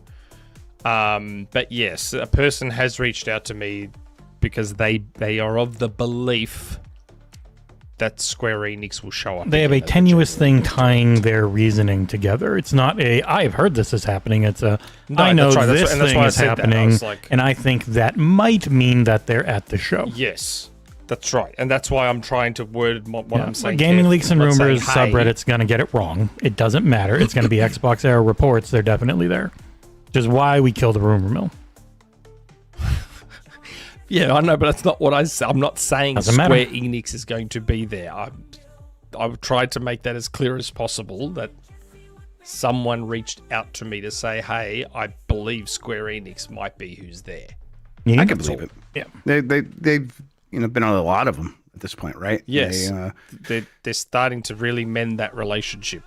It seems like they're pretty intense on, like that's one of the ways that they're going to keep spreading out in different directions is show up for X. And, I bet a lot of those Square Enix games that eventually end up in Game Pass do pretty well on Game Pass. And I bet both sides of that equation are pretty happy with it. I think for the Xbox audience, playing RPGs through Game Pass has been a pretty good deal. And I bet everyone involved wants to keep that going. There's a couple of those publishers, especially Japanese publishers, that still always come back to Microsoft for those deals. Capcom being one of them. Sega even more so than Capcom. I bet Square Enix is kind of feeling pretty similar. And it's a lot of them, including Konami, are coming for Play Anywhere and everything. The only one who's pulled back is Sega, but that's because everyone seems to think they're going to have their own subscription. Yes, I think Sega's had such a good experience that they're like, let's really we can extrapolate on this and do some more stuff ourselves. Bring back the Sega Channel. Yeah, hey, Sega Channel too. Yeah, could you imagine? They just had the. Why not? Why not lean into that branding? It really wasn't successful, Right. but yeah. They just had the guy who's running the 30 remake. years ago. Calm down. I know. yeah. The internet never forgets. But they just had one of the guys who's lead producer on the Final Fantasy VII remake trilogy there, and he's tweeting out "Hey, we're bringing everything. The whole trilogy is coming, Xbox fans. Don't worry." From tweeting it in a picture from Microsoft headquarters. So, Wow. if the contract's really dead, wouldn't it be nuts to announce the Rebirth coming, because it's supposed to come later next year, according to some rumors from I think it was Nate the Hate. I might be wrong. What if they had the third one there? I'm guessing Sony still has that, but you never know. That's not even a rumor mill. That's a stupid guess. Yeah, for the third one, I feel like they were kind of intimating that they would not even do the PlayStation thing anymore. But you're right, they could still that could be a legacy deal that they still have. It was only a couple months for Rebirth. It wasn't the many years thing that remake and then remake integrate had. To me, it's like it was maybe part of agreement. We have right of first refusal, and maybe I don't know. Well, they fired the friggin' CEO over all of the exclusivity shit. Yeah. They said explicitly to investors that they're doing this in a completely different way going forward because it just didn't work. It didn't. It really kind of was detrimental to those games. It was great for Sony, but it did not work for them, especially Babylon's It was Fall 100% and great for Foam Stars. Sony because it cost them next to nothing. Yep. But we saw what the Resident Evil deal was, $10 million for how many years? Yeah, that Resident Evil deal that cost them like $5 million. They have that all exclusive marketing for 7 and DLC and all that. Mate, no wonder those studios don't want to do it anymore. I mean, they'd probably do it if Sony ponied up more money, but not for the pittance they were doing it for before. Yep. It's funny, Jesse. We were talking about it off air, what would be there from Square Enix. And I'm like, after Ninja Gaiden Black 2, what if it was like a Final Fantasy, one of the remakes of an old Final Fantasy game being shown there?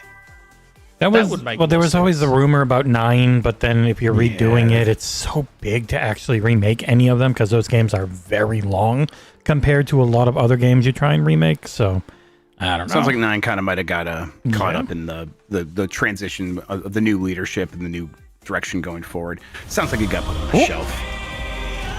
Speaking of the devil. Ho, ho, ho. Merry Grubsmas, everyone, from Tiberius Monk. Take this time to enjoy your family and friends, and let's make it a great new year ahead with the $3.33 Expedition 33 tip. Also, on this topic, good old Collingwood with the $1 tip. Jed said something similar, like that a couple of Xbox 2 podcasts ago. Guys, do you ever see Xbox getting a promotional deal for a Final Fantasy game? I don't know what a promotional deal. What last time they did a promotional deal for a Square Enix game wasn't that Tomb Raider, like back in the day? Yeah, and people lost their minds. That was the thing that thing that like turned Phil Spencer off of the idea of doing those forever. Yeah. I don't know. I think their promotional deals are generally like, we still have showcases, we still have booths at places. You can get a ton of booth space. Just bring your shit. Give us trailers. Come on our Dev Direct, come on our partner directs, all that type of stuff. They have that to offer, and they don't care about exclusivity. Yep.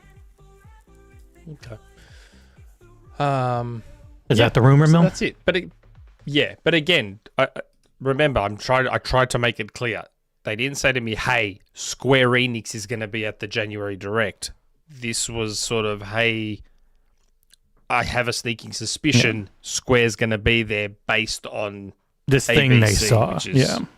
Yes, which unfortunately I'm not allowed to say, but yeah, they believe Square Enix will be there based on something else. This isn't me could saying, be there, not will. Square Enix is going to be there for sure. But yeah, I just thought I'd throw that in because it's been ages since I've been able to do the rumor mill. So I'm like, fuck it. If you want to do actual reporting, you want to have an article ready to go when you do the rumor mill with multiple sources and all that type of stuff, it would be all for it. Well, I'm very transparent. There's no multiple sources. I've even sent Jeff my DMs. He knows how I get my info. Yeah, that's why there's no rumor mill. Yeah, well, the Nintendo stuff's been pretty good lately. Yeah. So I'm not going to complain. That's what we let you say, because generally,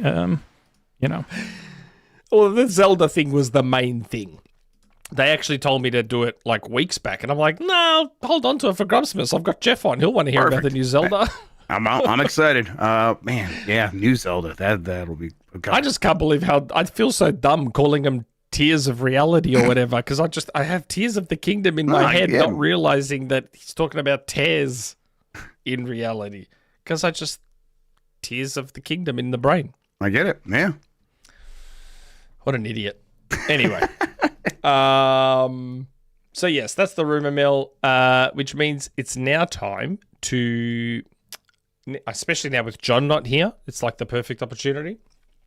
Given that John prefers not to put that much of a focus on our patrons, he hates them. I genuinely value our patrons and the contribution that they make to us and everything they make possible. As Jeff would also be aware, because you guys have a Patreon too, don't you? I got a couple. Do you? Yeah, yeah. We have a Patreon. I have a Patreon for Game Mess. Yes. Yes, I was about to say because Giant Bomb wouldn't have one, but yes, we have our subscription service, which is very similar. Yeah. Oh yeah. You're still doing Game Mess, aren't you? Absolutely. Yep. Yeah, that's right. Which I'm yet to be on Game Mess mornings. I know we did try and organize that. I'm only at like 12 times, Nick. I got to hit 20 or 30, and then you can go. Yeah, that's how it works. And unfortunately, I was bumped for Matt Piscatella. Good reason to be bumped. Yes. Yeah, I told Mike or I told Matt like a month earlier, like, hey, you'll be on there. Jeff, and then I'm Jeff like, oh forgot shit. he had already organized Matt. He's like, do you want to be on Games Mess mornings? I was like, yeah, let's do it. And then he's like, the day before, he's like, oh shit, I forgot I've got Matt on.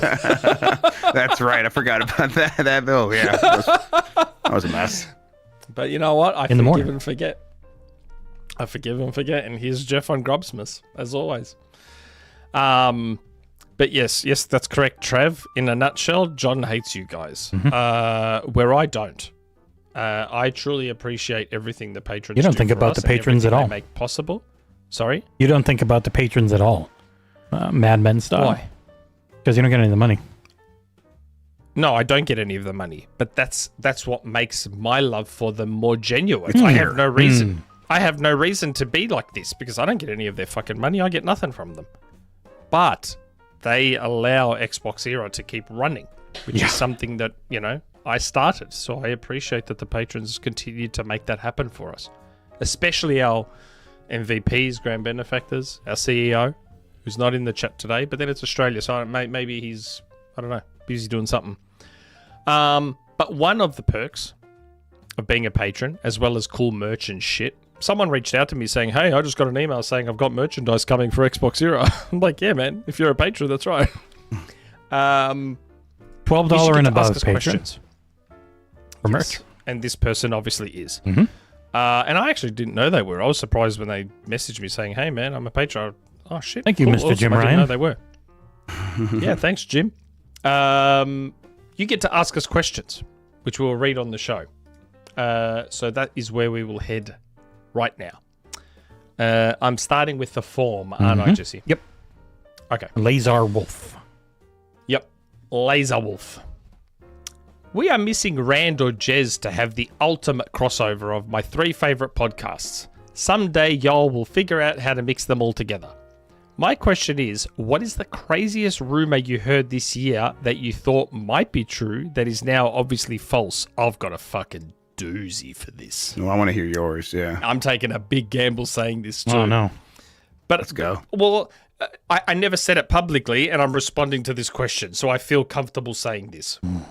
So quite a while back, much earlier in the year, what I heard was that a certain remake was coming to the Game Awards.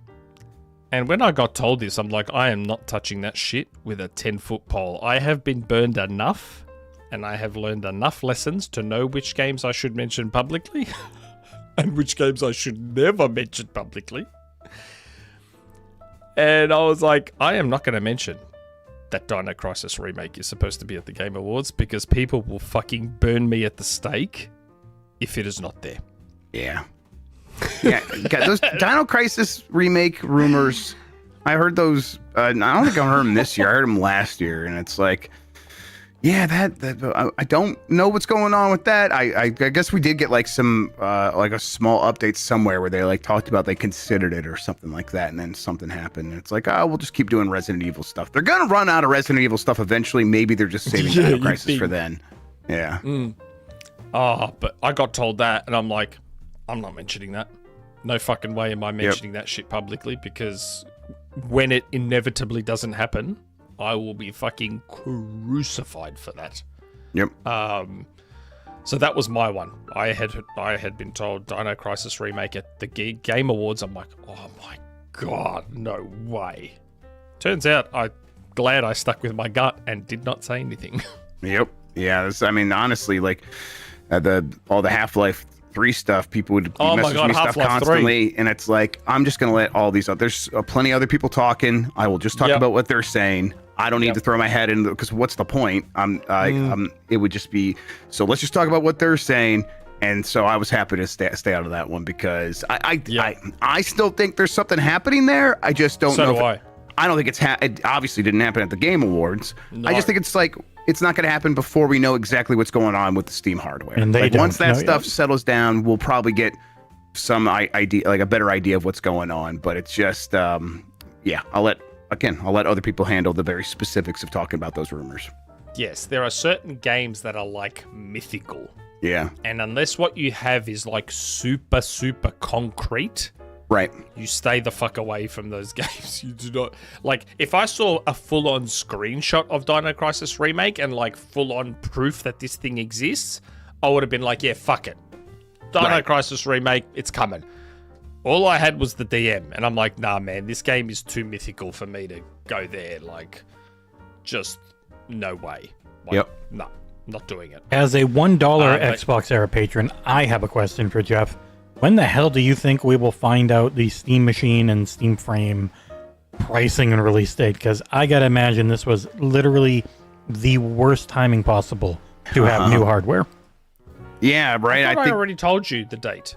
No, but I'm saying the actual date now because of just how shitty the RAM and eventually SSD situations are. I mean, I think it's out in March. Yeah. Like I think that's when it's That's out. what I heard. I heard Yes, March. exactly. And that continues to be the rumor going around. Is it's Yes. March. As far as like when we hear about the price though, like when can you buy one? I mean, if it's March, I think you probably got to start talking about it in January, right? They're going to want to have some, but you're right. All of the moving target of all the costs is going to maybe delay that a little bit. So I wouldn't be surprised if it goes surprisingly late. Like we might get into February and still not know the price of that thing. Interesting that we all heard similar stuff then, isn't it? I mean, yeah, I think the March date, at least was correct. That stuff could also move now based on all this shit. Oh, yeah. RAM's going to be a real problem. I mean, they'll be able to buy it, as a vendor, and that's different than trying to buy it as a consumer for sure. And they probably were buying it in bulk all through 2024 or 2025, I should say, and that's going to that'll help a little bit. But Yeah, you got to price it for your second run for when you have to buy more stuff. And right, yeah, exactly. Yeah, you kind of like that stuff's gonna hurt that price. It's gonna be detrimental. Maybe I should open up my MacBook Pro and take 32 gig of RAM out and sell it. It's got 64 in there. Maybe Yeah, I should right. take 32 out and they sell solder everything. Go get it graded. it. Bad. And like we saw, they essentially upped the Steam Deck price by discontinuing the LCD model.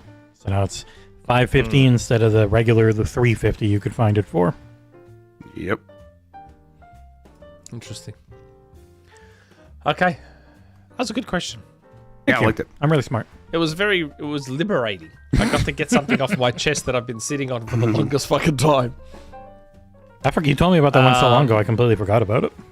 Yeah, I know. I told Jaw Muncher as well. I'm like, dude, I'm not saying this publicly because fuck that, but Dino Crisis remake apparently. Next question. itzFinn. Good evening / morning XboxEra and Mr. Jeff Grubb. 'Tis the season of Grubbsmas time. While you may not bring any gifts and all Grubb, hats off for getting Giant Bomb and going independent from fandom.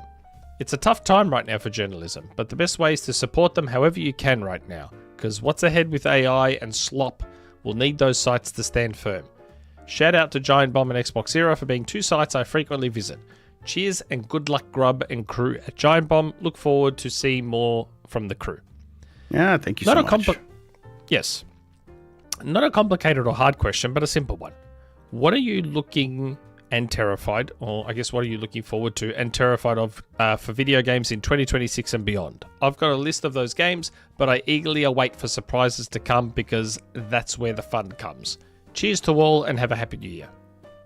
Yeah, my fears have been, the same for a while, and they're exasperated. That it's just the big corporations that we sort of have relied on to make games for us for the last 30 years have lost interest in us. That we are a fickle consumer group that loves to complain and whine, and I am both of those things. I love to complain and whine about the stuff they make. And at a certain point, they got to be going, why are we focused on these assholes? We could just be making broad slop for nobody, and it doesn't matter because it's just for such a big audience that it's, make it for mobile, and it's a lot easier. And these people don't complain and whine. They'll just move on if they don't like it, but they'll, we can capture them and make a ton of money, and they'll kind of wake up one day and just be done with us. And again, we have independent games to rely on, so I'm not too afraid, but there is a certain kind of game that you kind of only can get if a big corporation is going to put $200 million behind it. And I'll miss those. I liked Star Wars Outlaws. I like that game quite a bit. And I'll miss those for sure if we don't get a lot of them anymore. But yeah, there's not much we could do about it because we're not going to, this is a hobby we all take pretty seriously. And I think in the like nothing's going to be permanent. It's not like, oh, they'll be done with us forever. It'll be a reset, and then one day one of these companies will wake up and make a game for us, and it'll sell really well, and they'll all come rushing back or whatever. Like Konami came back to us. If Konami can come back, they will all do it eventually. But yes, for now, it's like, I think a game like High Guard, people are going to look at that and be like, why do we make games for these people? Because it's like I don't want it. That game looks like very boring to me. But the way that people are trashing it, there's got to be a lot of people, and it's not like that did come from a big corporation. That's like 60 people who left a big corporation to go make their own thing, and they're self-publishing it. And even they're getting raked across the coals because people do not want this thing. And they got to be saying to themselves, why would we build something for this audience? We could build it for build something different for a different audience, and it'd be a lot easier. Yeah, that's a good point. It's true. The hardcore gamer, or the hardcore gamer, we really are just a bunch of assholes, aren't we? I mean, I wouldn't want to be trying to make stuff for us. Like, it's got to be challenging. Yeah. But what are you looking forward to, though? I'm looking forward to the next thing I don't know about, right? Like, that's the thing. Like, I didn't know about a lot of my favorite. Like, I didn't know about Baby Steps before Baby Steps happened and stuff like that. I'm kind of, and that is the good news, is because of stuff like the ID at Xbox and Steam and early access and all these things. There's so many different ways for people to get ideas off the ground that came out of nowhere and will eventually take over everything. Everything's a Vampire Survivors now, because Vampire Survivors happened a couple of years ago, and it's like, I'm looking for the next one of those, and they seem like, or everything's a Balatro now because Balatro took off. Yes, I was about to say that. Right, and it's like that still excites me, because novelty in gaming always went hand in hand together for me from the beginning, and I still think it could be a very novel industry if we just sort of keep looking in the right spots. No matter how bad corporations have gotten, developers are the best they've ever been. It is incredible how good their games are, despite all the horrible corporations and fans they have to deal with. Yep, absolutely. Not only that, it's insane what we see from like one person and their team of 9 friends. Efforts. Like, it's good that we've got Jeff on, because he's talking about stuff, doesn't know what's coming. Now, I assume Jeff is abreast of these because of his preferences. We got a Halo sting. Are you seeing these Star Fox clones that are appearing? Oh yeah, like all First Squadron, Wild Blue. Man, they look so good. Yeah, a lot of times what will happen is I'll get excited about some of these, and a lot of them will just barely miss. Like, they'll be like very close to what I want, but it's like they don't come all the way. That's been, recently that trend has been being bucked, where actually, some of these are delivering, and they like Big Hops is one where I'm like, I think that one is a 3D platformer successor to the classics. I think does have the juice and really is going to be a next new classic in this genre.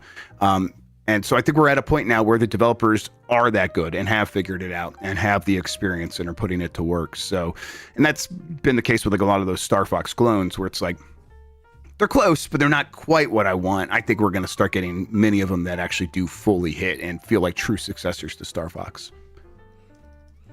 Well, I don't know if you've tried it, because you said you've got a Steam Deck. There's a demo for First Squadron. I don't think I played First Squadron at all. Yeah, there's a demo. I tried out the demo about a month ago. Man, it's good. All right, it's okay, like then. really try good. it, yeah. Like, I was playing it, and I'm like, I could swear I'm playing Lilac Wars here. Now, forgive me, it was called Lilac Wars in I know PAL territories. We get the ROM sets now. We know it's called Lilac Wars as well. Yeah. I don't know why it was called Lilac Wars. Like, everything else was something 64. I don't know why we called it Lilac Wars here. That made no sense. What was it called on What was the Super Nintendo game called? Star Fox. Whoa. Okay. All right. I didn't realize that. Okay. Weird. Yes. So Super Nintendo was Star Fox in PAL, but then Star Fox 64 became Lilac Wars. And I have no idea why. Huh. It made no sense, because everything else 64 was called 64. Mario Kart 64, Mario 64. Like, it was all 64. And then they just randomly I mean, we should Google why. I have no idea why it was called Lilac Wars here, but it was. Is First Squadron came out in 2023? Is there a new one? First Squadron Phoenix? Yes, maybe it's First Squadron Phoenix. Okay. All right. That looks new. I don't know. I just know that there was a recent 2026. One. Okay. Yes. Okay, but then that's the one. That's the one that I played. Yeah, the demo and it on. has a demo. All right, I'm adding it to my library. Oh wow, it's coming out on Switch 2 as well. I think it's coming out on Switch 2. That makes sense. Of course, yeah. Well, yes, it would make sense to go to that market that played. Of course, yeah. Star Fox. What was that? The other game I'm really looking forward to, that puppet boxing game that was at Summer Game Fest. I'm trying to remember what it was called. Boxing game. Yeah, I'm just gonna Google that. Felt that boxing. Felt that. Yeah, it was something felt because it was play on words. That looks so incredible. Like in terms of its visual. Yes, like being the able punch to out one. Right, and make it look like actual felt material. It looks like Muppets. It looks like real Muppets. Yes, it's incredible, and I love Punch Out. So yeah. Oh my god, I completely forgot about that until you just mentioned it now. Yeah. So I say that one I wouldn't be surprised if it takes a little bit longer, just because they're like, man, that was a big reaction. We should really try to get this right, and we could maybe have a big hit on our hands. And if you wait out Unreal Engine 5, it runs a hell of a lot better with every new version. But yep. That's what, like, there's so many amazing games that have come out or are coming out, and online discourse is always so goddamn negative. Drives me crazy. Yeah, right. I mean, we know why. Like, that's where the money's made. So. Yep. God, I'm so glad you reminded me about that boxing game, because I remember seeing the trailer for it going, holy shit, Muppet Punch Out. I was like, man, that looks... Because there's a studio from, I want to say Argentina, called Purple Tree Studios, and they've made quite a few Punch Out clones. I think I sent you a code for one. I had a spare code for one. That sounds right. What did they have? I reviewed one of them. And they've also got like that Bucky Hanma one. But they made a bunch of Punch Out clones. Visually amazing, like hand-drawn artwork. Yeah, the first one was Thunder Ray, right? Thunder Ray, that's correct. Thunder Ray was the one. That's Yeah, right. Because this is I had a Felt spare That Switch boxing code. for people watching. It's very good. Like, this is all Unreal Engine. It's like it's not actually puppets. Yeah, it's not puppets. That's yep. It looks real. It just looks real. Yep, looks photorealistic puppets. Yep. Yes, it was Thunder Ray. I had a spare US Switch code and I sent it to you. I don't know if you've redeemed it, but I did send it to you. I think I did, and I definitely remember playing that game at a PAX and being like, it's just a little bit off. It's one of those examples of it's really close to being a Punch Out successor, but just a little off. Which is what I said in my review. I'm like, it's the closest we've got for now, right? But it's not quite there yet. I think my biggest issue with their Punch Out games, because like I said, they made 2 or 3 of them, is it's almost like they're too fast. Right. Like, part of the beauty of Punch Out was, it's not that Punch Out was easy, but the pacing was enough. It was deliberate.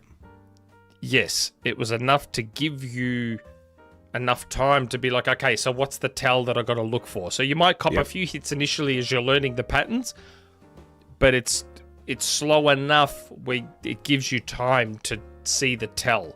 Yep. Where in these newer games, it is so quick that you barely get a chance, and also the tells aren't.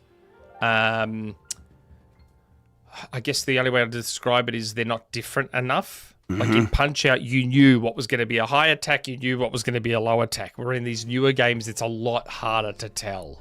Right, and that's why they're not. It's not really the point. Yeah, you want to be able to tell. It's all about.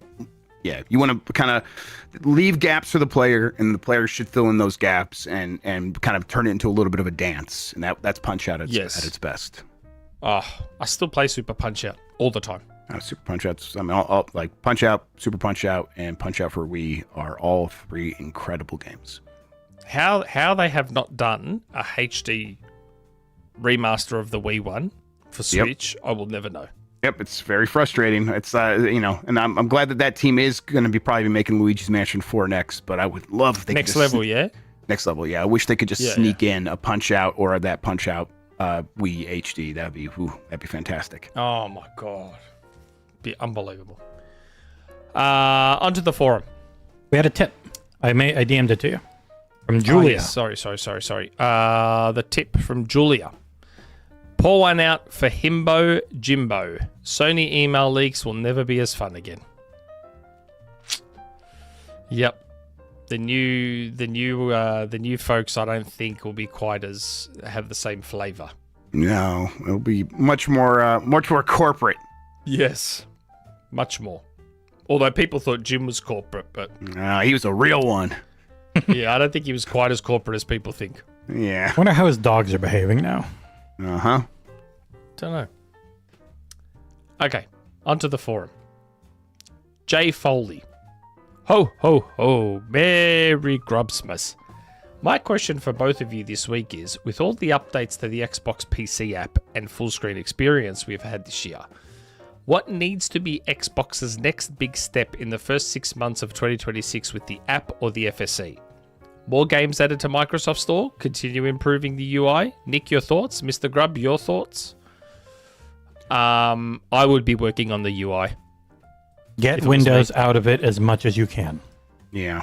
Just Get that reduce UI Windows' right. footprint and streamline. I mean, yeah, people should not have to think about Windows when using FSE. It should just be like whatever hooks, whatever APIs you need to build so that it's one button to update everything, so that FSE just understands what it needs to be, so that it's a gaming environment. That stuff's not complete yet. They need to get it to that point, and then we can start talking about adding new features. But it needs to do its basics first, and it's not doing that yet. Yeah, like 100% work on that UI.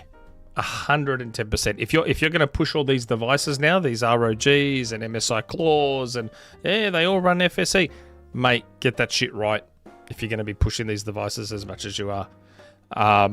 And it's funny, while we're talking about that, I saw a tweet from someone, and I don't know how accurate this is, but when they spoke about it, I'm like, man, that sounds so typical Microsoft. So those of you who have been using Xbox for a long time will remember how bad the Xbox OS used to run in the early days, in the Xbox One period, and even the earlier Series X days. Like, the OS used to be super clunky, and it would just hitch and do all sorts of things. It's in a much better place now. But I saw a guy on Twitter going, hey, I've accidentally stumbled upon a way to make your Xbox OS run like way, way, way, way better. I'm like, okay, that's weird. He's like, he deleted pretty much all his messages. So he had a massive amount of messages going years back, 6 or 7 years. He pretty much wiped all his messages, cleared most of his friends list, and all of a sudden his Xbox OS was flying, he reckons. He's like, I don't know what the hell this OS is doing where messages and a long friends list can bog it down. But as soon as I wiped it all, the OS was flying. Yeah, that's and not I'm good. like, bro, please tell me this isn't real. It feels like having too many tabs open in Edge. Yeah. I'm like, please tell me this is not real. Because that would just be... Right, 'cause it's like, I think they want that stuff to be quick when you do use it, so they always have it ready to go. And it's like, well, if you need to have it always ready to go and you have hundreds of friends and lots of messages, like, there's got to be a different solution. There's got to be some way around that. And yeah, I'm no designer or engineer, but please, come on. It's so heavily tied to the internet that the OS is heavily tied to how good your connection to their local servers are. That's part of it as well, for sure. Because, what he said in his tweet, I've actually got the tweet in front of me now. He's suggesting, he's like, does that mean that every time you're loading everything, it's making calls to all of that, which is why it gets bogged down? And I'm like, maybe. Fuck. I'm like, bro, how did you guys not think of this? Because on PlayStation, it's never made a difference. All these things are completely independent of each other. Like, it doesn't matter how many friends I've got or messages I've got or whatever. It just all runs super smooth and super quick. And Nintendo just doesn't bother to have most of those features, and it flies. Oh, and that's why their OS runs quick too. Yep. But I'm going to try it. I've got a lot of old messages, and I'm going to try deleting them all and see what happens. But, man, I couldn't believe it when I heard that. Next question. Jesse Brother. Happy podcast 294, good sirs. Sorry I'm going to miss Grubbsmas. He's actually not missing Grubbsmas. He's in the chat. I saw him just before. But it's coinciding with my Sorry? I had to guess he'd probably brought his phone with him.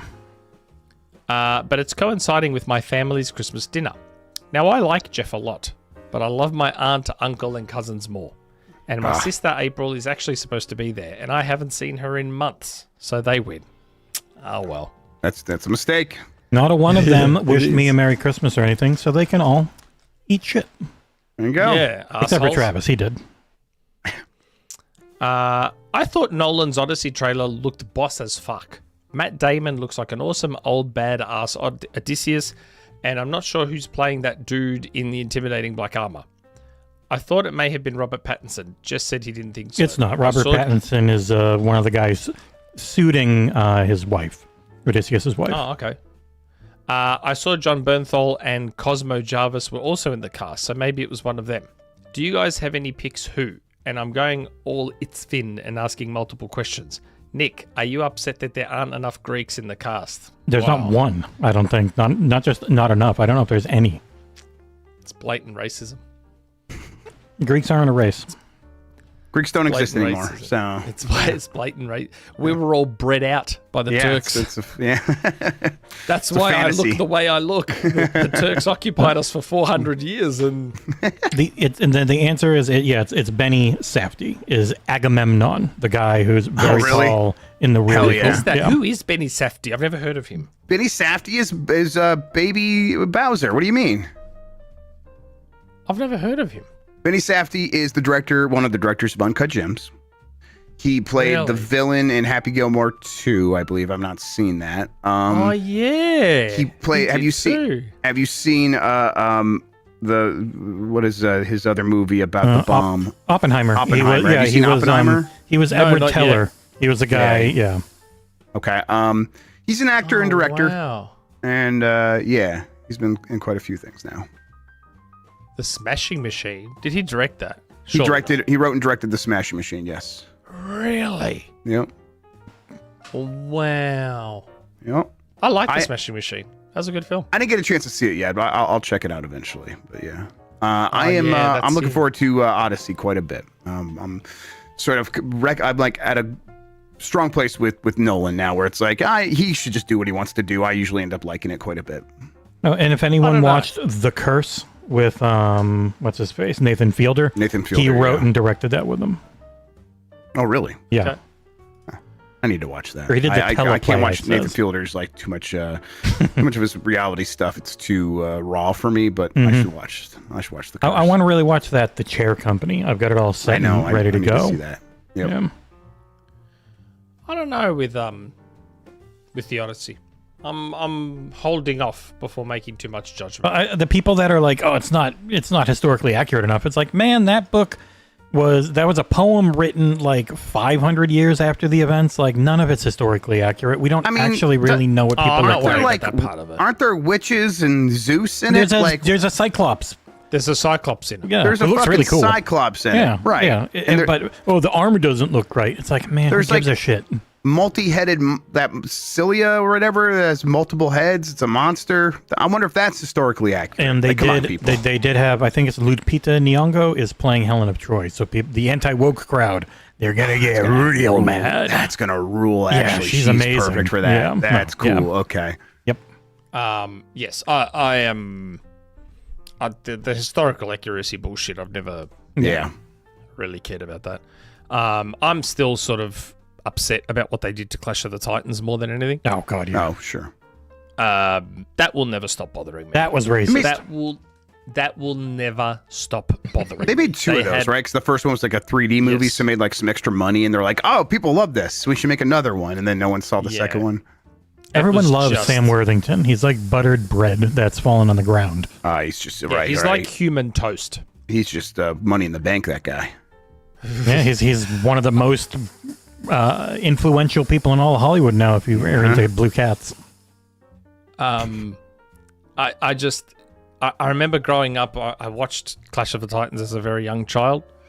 And I remember growing up thinking, man, I hope one day they just remake this movie or just keep it exactly the same and just have modern day special effects and modern day cinematography. That's all you got to do. Holy shit. And I you've forgot. got a winner.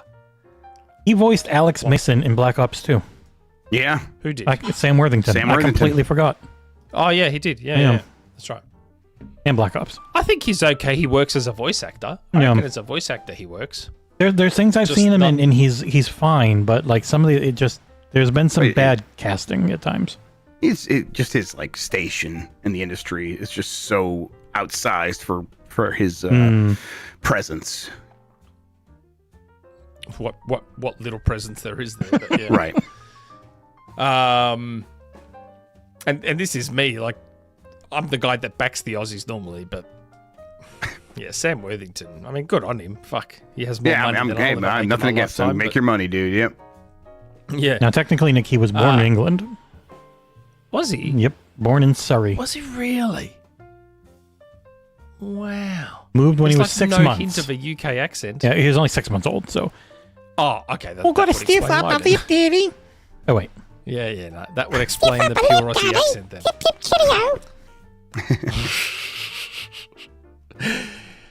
Next question.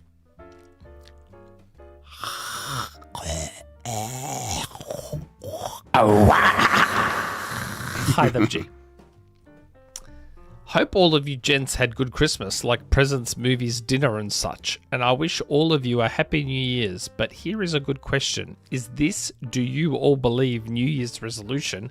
Because I don't. I find it total BS. And I don't know what New Year resolution on my part, other than what do you all look forward to next year when it comes to gaming? For me, it's just Xbox games going multi-plat big time. But your gents' take on next year? Okay. And then there is a PS after this. There's a PS. Jeff, any rumors on your part on something like MCC getting a port to PlayStation and Switch 1 and 2? Though I am aware about Halo remake. But you're honest the rumors, though? No fake rumors. Yeah, I got liars rumors. That's all I have on me right now. Yeah, I'm like trying to remember, like, what's the deal with Master Chief Collection in terms of like how it runs? Is there any emulation or anything like that? It's on Unreal Engine 4, and that they said that UI is like pushed as hard as they could, and all that. That's the main thing holding back adding more content.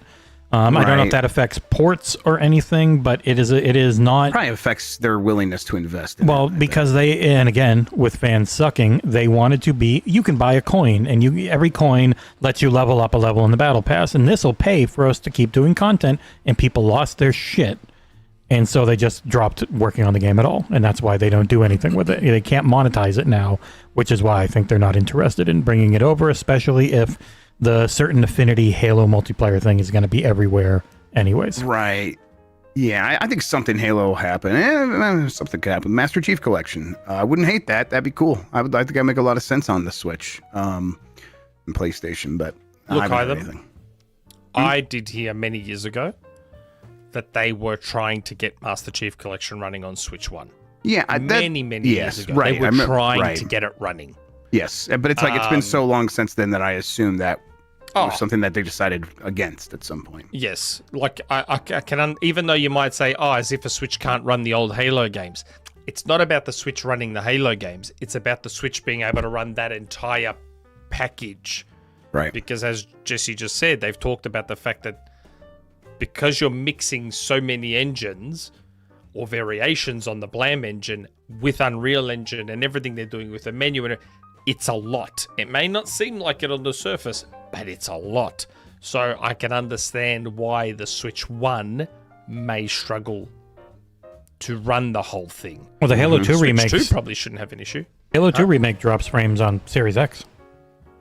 That's what I mean. Like, Yeah. it's a lot. Like, people just think, hold Halo games. That should be easy. It's not quite that straightforward. I wouldn't be surprised if the Switch 2 can run it. You would think.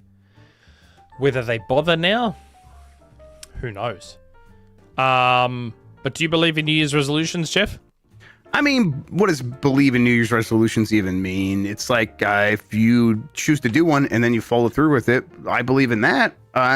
It's an excuse to do something and try, and if you stick with it, then it works, and if you don't, then it doesn't. I believe most people don't stick with theirs, so yeah, Yes, I'm they sure. don't. Yeah, They do not. I believe they are a thing. They're just not always a useful thing. sure. Yeah, that sounds right to me. There's a lot of ways to look at it, isn't it? It's almost like a way to set yourself up for failure. Yeah, I mean, Maybe. you gotta right. It has to be a whole lifestyle change. A lot more Yes. goes into it than just saying it. You need to really commit. But Yeah. if 5% of people follow through and try, that's more than would have done it if they didn't do it at all. This is the time of year to own a gym. Yes. Oh yeah, for sure. And then you sell it in February. In and then February. you buy it back. Yeah, later that year. Or Yeah. the smart investor has gotten a lot of Ozempic and starts putting it up on Facebook Marketplace. Oh, there you go. Yeah. Yeah, that's right. Okay. Couple more questions left. Direct 3. Hello and Merry Grubsmas, gents. I want to ask about your Xbox predictions for next year. Will Microsoft gain some goodwill on their anniversary celebrations? Will they delay any games? Will they announce their foretold hardware exit? Anything can happen at this point. Yeah. What are your predictions, Jeff? Let's see. Will they delay any games? Will they announce their foretold hardware? I mean, I don't know. I think that when it comes to Xbox, I have like one question. What's going on with Fable? That's what I want to know. So just come on. Supposedly, January Dev Direct, Bat Booty used the words, "We will be featuring Playground." Playground, which right, sounds exactly. to more than just Forza to me. That sounds like Right, both. That I agree. When I heard that, it's like I think we hear about both games. Yeah. And that would be awesome because those are two games I'm really looking forward to, especially Forza. I mean, that last Forza Forza Horizon was just candy. It was so good. It was just delicious. And I like every time I'm in a bad mood, I need a game. I can play that game and I'll be in a better mood. So give me more of that. And then that Fable game's great as well. Hell yeah, let's go. And it's like that's the one, one of the ones that seems to survive their calling recently, and I hope for good reason. But whenever it comes up, like people clown on it now and dunk on them, and I don't blame them. So I want to see it for real and have reasons to believe in it again. I reckon my prediction for that is, yes, both games will feature. I think Forza Horizon 6 will get the full-on proper Dev Direct deep dive treatment. I wouldn't be surprised by this, yeah. And Fable just gets a trailer. And see you in June. I don't know. It reads you as a thumb all the time. How the hell did I get the thumbs up just then? My hands weren't even showing. Yeah, it's how big your nose is. And I think Fable gets just like an update trailer kind of thing. And I'm still sticking to my guns that I reckon they push Fable out to 2027. Jez said that the one that got delayed was State of Decay 3 because they believe in it, want to give it more budget, and that's going to become one of their big 2027 games. Yeah, State of Decay 3, I think is one that team has really coalesced and come together. I hope that game's good. Thankfully, it happened after the founder guy left because he turned out to seem like a real douche. I mean, apparently that was the inciting incident to turn that team into a real team. Nice. They felt very frustrated when that guy left, and the whole team got pissed off and said, "Fuck it, we can do it without him. In fact, we can do it better." And so I've been pulling for that team ever since then because that founder was a douche. Really? Who's just that? trash. Who's that guy Jeff again? something, I forget. He started up Jeff three. Strain. And he started up like 3 other things that are all dead now. Yeah, he kind of screwed over some friends of mine that they Austin, went to go work at one of his studios, and they were working on all kinds of cool stuff. And it sounds like there was like some financial issues, and that was the real reason they closed. But they said, "Oh, you guys keep leaking stuff to the press, so we don't want to work with you anymore. So we're closing down the studio, and we're taking the money and running." And it's like, you get out of here. That's just pure trash, pure garbage, pure bullshit. Interesting. Yep. Yeah, I'm just Googling him now, and wow. Yeah, no, that most was of what I'm seeing is all like controversial, negative stuff. Yep. Not great. In Like fact, they're suing Hey. NetEase? My YouTube crashed. yeah, so, and man, Love is doing that. Yep, ours does too all the time. Yeah, it's pretty much the chat just memory leaks, and they'll never fix it. Yep, it does it for us at least twice a show. Yep, you just see Yeah, the like- the viewership drop by 30, 40, 50 people, Yep. and then it pops back. It's never everyone, though. Uh-huh.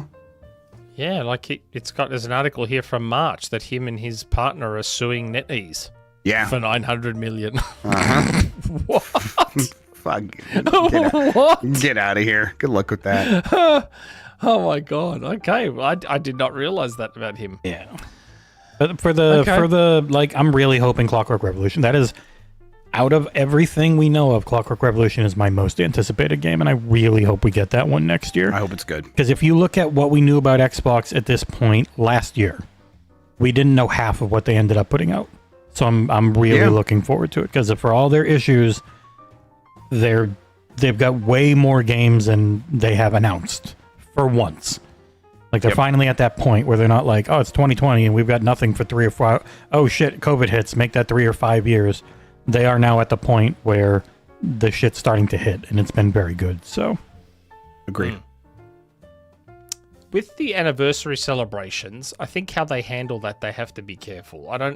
Because obviously there's a lot of love for the 360. And they'll want to be sure that they don't, I'm trying to think of the best way to describe it.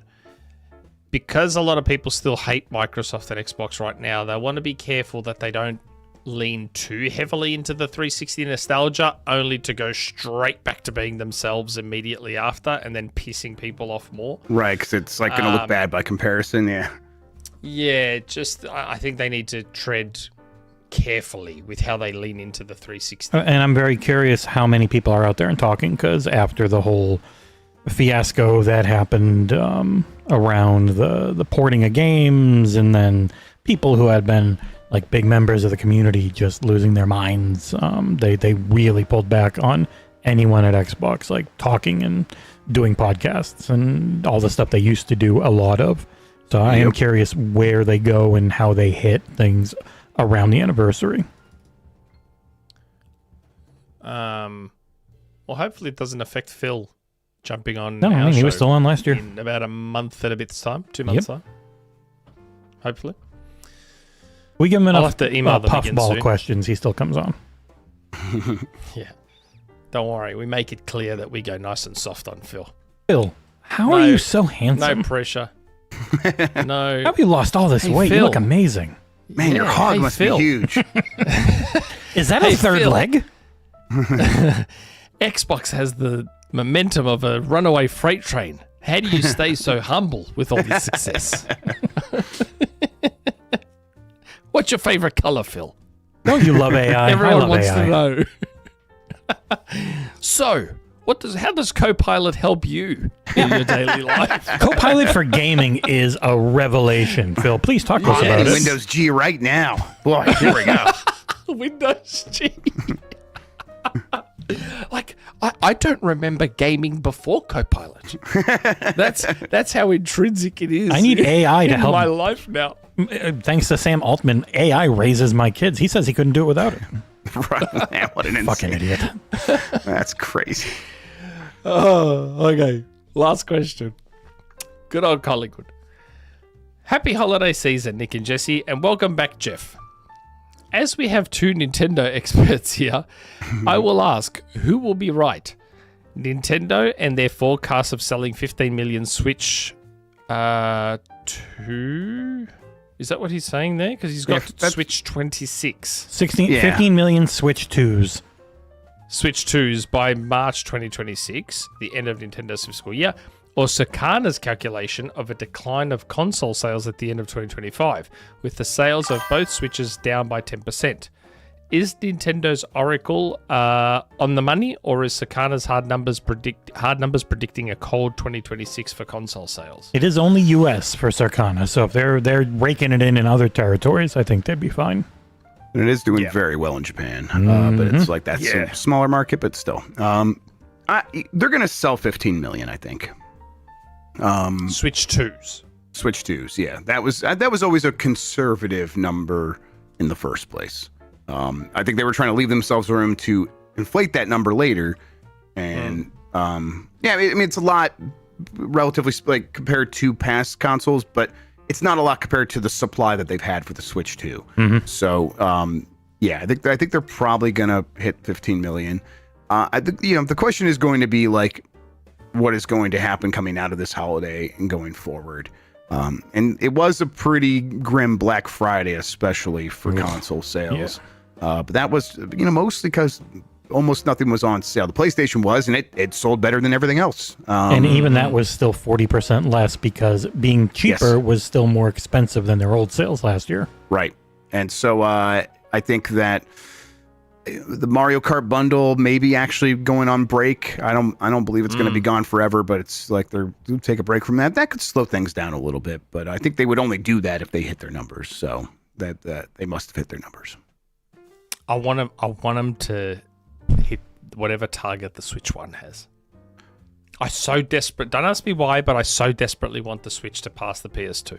I think there's like room for like one more Switch One like revision, like for them to like do a Switch Lite OLED or something like that.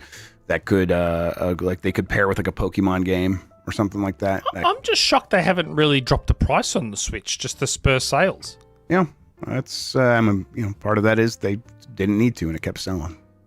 You know what I want from a new Switch? I want it to be like that rollable LG tablet. Be that thin. Let me roll it out. Come on, it'd be pretty cool. Right. Man, for real. It'd be $900, but still. It's funny you mentioned the Mario Kart bundle. It was last Grubbsmas where I sort of teased that Mario Kart would be bundled with the Switch 2. Yep. I was like, hey, what if the new Switch launches with Mario Kart? And you were like, yeah, I could see that happening.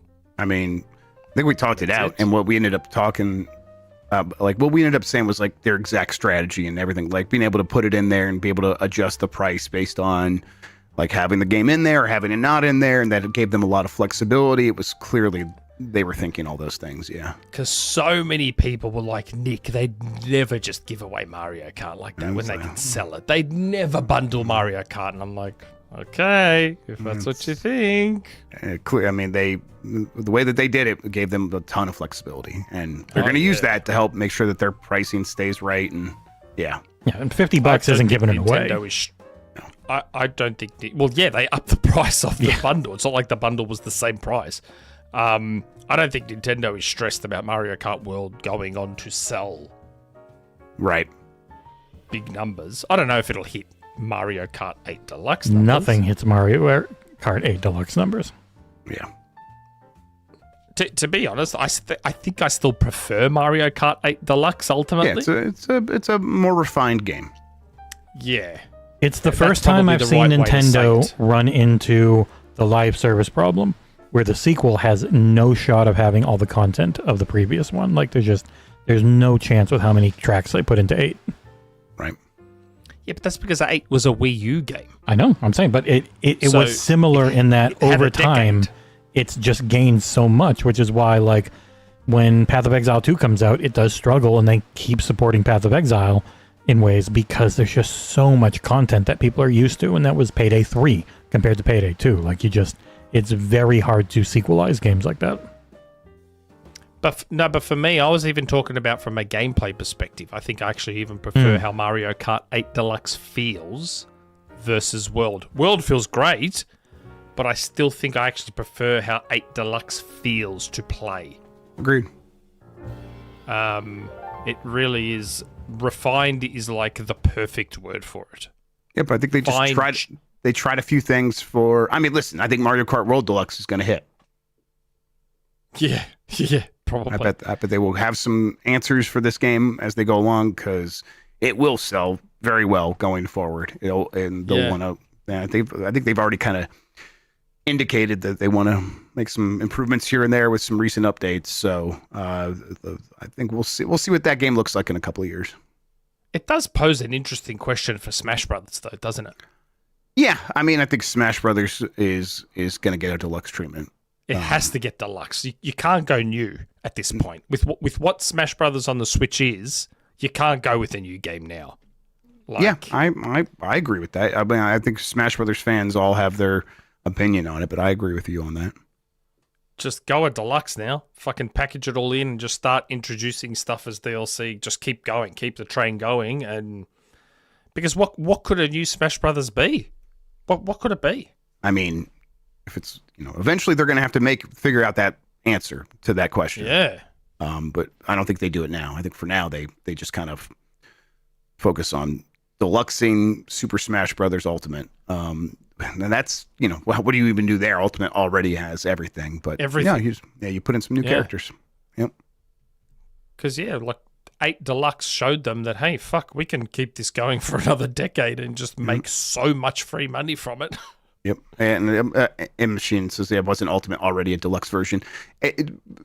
It's quite a bit. It's more different from 4 than you would think, but it definitely has that sense. But it's it's a much different game actually than at first glance. I get what you mean though.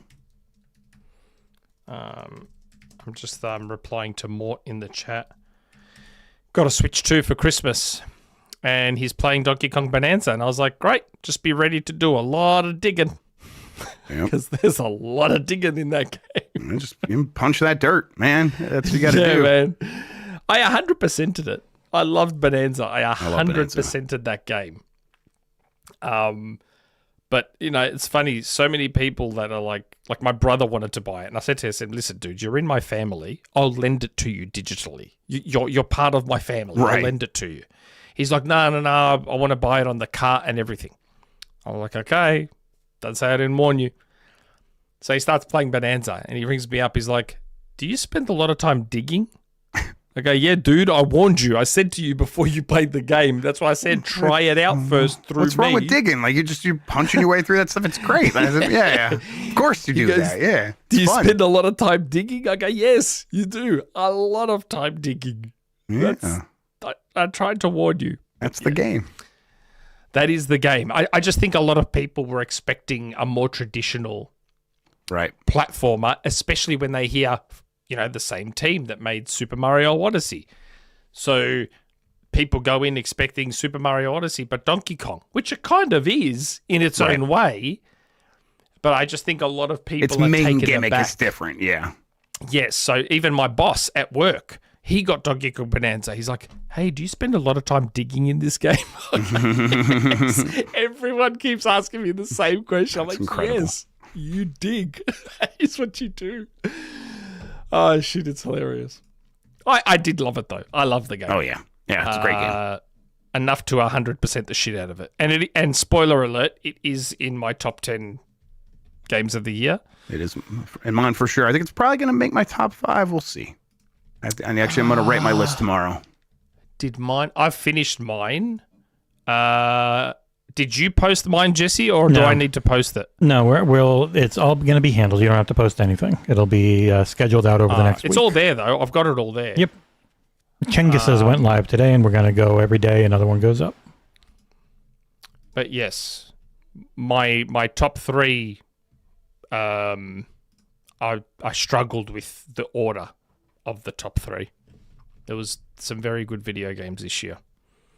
And even though my number 2, I'm trying not to spoil, even though my number 2 I said was a near perfect video game, my number 1, once it got me, once it hooked me, I was like, I could not stop playing it. So I was like, I have to put it number 1 because no other game forced me away from everything like this game did. But yes, that's it. That's everything. That's the end of the show. That's a nice brisk, just under 3 hours, which might be a record for us. So I would like to once again thank Jeff for making the time for us. I still can't believe 6 years on and we're still doing this every single year. It's so amazing. Doing another 6 for sure, yeah. We are I think we might be the only other podcast Jeff does outside of his own. Is that true? I mean, at this point, yeah, man. I get some invites these days. You're not on with Mooch? I'm not on with Mooch. No. Brap? Man, I wonder what happened there. Smash JT? I'm a busy boy. Oh yeah, Yes. Smash JT. I do his podcast. He doesn't know it, but I'm behind him. With a garrote. Yeah, I'm just there watching him, make sure he says the right thing. It's I'm a busy man, and it takes a lot out of me to do a lot of other shows. So I'm happy to do this one, and that's kind of about it these days. And that's why I appreciate it, and that's why I now pretty much only ask the once a year for Grubbsmas and not any other time. And we did have one more tip from good old Collingwood. Jeff, have you ever been mistaken for your namesake who runs the Game Awards? Also, the long-running rumor of Nix about the collab between Xbox and Nintendo. Do you know about it, Jeff? Oh my God. That was, I mean, those conversations happened, but I don't know if they I ever feel like it's been long enough now. It's been that many I will years. mute you if Maybe you I try and should say just- it. Nope. Why? Nope. Those are rumors that always get us in trouble. Because they're not a rumor. It's I heard this thing, and then everyone will report you as having said it. As XboxEra reports. You know it's true. It's been so many years now. It's clearly not happening. Go into the Insider Gaming chat on their next podcast and tell Tom, and Tom will know how to word it. Whatever. So yes. There's Thank an you again actual to Jeff. Jeff Grubb who you have been, not just Jeff Keighley, but a Jeff Grubb who you have been mistaken for. Oh yeah, all the time. Yeah. Oh, he's yes, a there is. fantasy writer. If you Google you, if I Google you, which I Yeah, did to get a picture of you for the thumbnail, Both of us come up. Yeah. yeah, you both came up under the same entry of something. Google kind of mixes us up. Yeah. I was like, who is this person? That's because we both work in games a little bit. Like he's worked in games quite a bit. He's worked on like Guild Wars and stuff like that. No, speaking of Tom Henderson's in the chat. But yes, so Jeff, please let everyone know where they can find you and what you're up to. Yeah, you can get us on Giant Bomb. Honestly, go to giantbomb.com right now, and you can see a bunch of community lists and guest lists and stuff like that. We got people from all over the industry dropping their top 10s and things like that, and I'll have mine going up in this next week. And we're dropping our Game of the Year podcasts. 2 went out this week. We'll have 2 next week as well. And it's then on Thursday. So yeah, Thursday this upcoming week, we'll have our full conversation for our Game of the Year. Metroid Prime. Hey, why didn't I 4. get asked? That's right. I'm an industry person. Yes, you have a website that, usually I'm like, I always hesitate to be like, hey, come put your list on my website instead of yours. So usually try to avoid that. I'd probably do that. Yeah, Nick doesn't like this. Honestly, in that situation, like, you want to write like a different kind of list, like top 5 favorite characters. I think we actually had someone do that, and they were like, "Here's my top 10 albums." Of the year. Jesse It's Vitelli. like, I saw him do that. Yeah, Jesse did that. It's like, oh yeah, that's a good idea. I forgot you had your own Hey, shit maybe I going should on. do a tier maker episode at some stage with Jeff. Hey, that'd be fun. Like Yeah, a Nintendo themed tier maker episode. that's a good idea. I I'll reckon rock that'd that be a with good you. one. Yep, Giant Bomb, though, everybody. Thanks for the support this year, and thanks for always having me on, guys. I love being here. Yeah, my God, I'd have you on all the time if I could. Jesse, what have we got going on? It 'Cause I is. don't know. It is Game of the Year stuff. Every day we'll be having a thing go up. There'll probably be some streams this week. Just myself and John hanging out and playing some stuff. But yeah, so it's mostly just preparing for all the crazy shit we're planning to do for 2026. And of course, another thank you to Kevin S for his $1,500.15 Yeah, I tips know. last week, which pretty Insane. much covers half of us going to Summer Games Fest. So yeah. If I can go to America and then meet Jeff in person, that'd be the best. It's a lot easier to I've get met to LA. Mike. I've met Mike. I just need to meet Jeff now. Let's do it. Yeah. Very good. So thanks everyone for hanging with us. There's still 130 of you. Yeah. Give us a like if you could. It really helps. Oh, now the fucking Apple iPhone decided not to work with my There you go. thumbs up. Okay, there it is. So thanks everyone for stopping by. We will see you all in the new year. In the meantime, please be safe and especially drive safely for the love of God. And all the best. Love you very much. Ciao for now. Merry Grubsmas.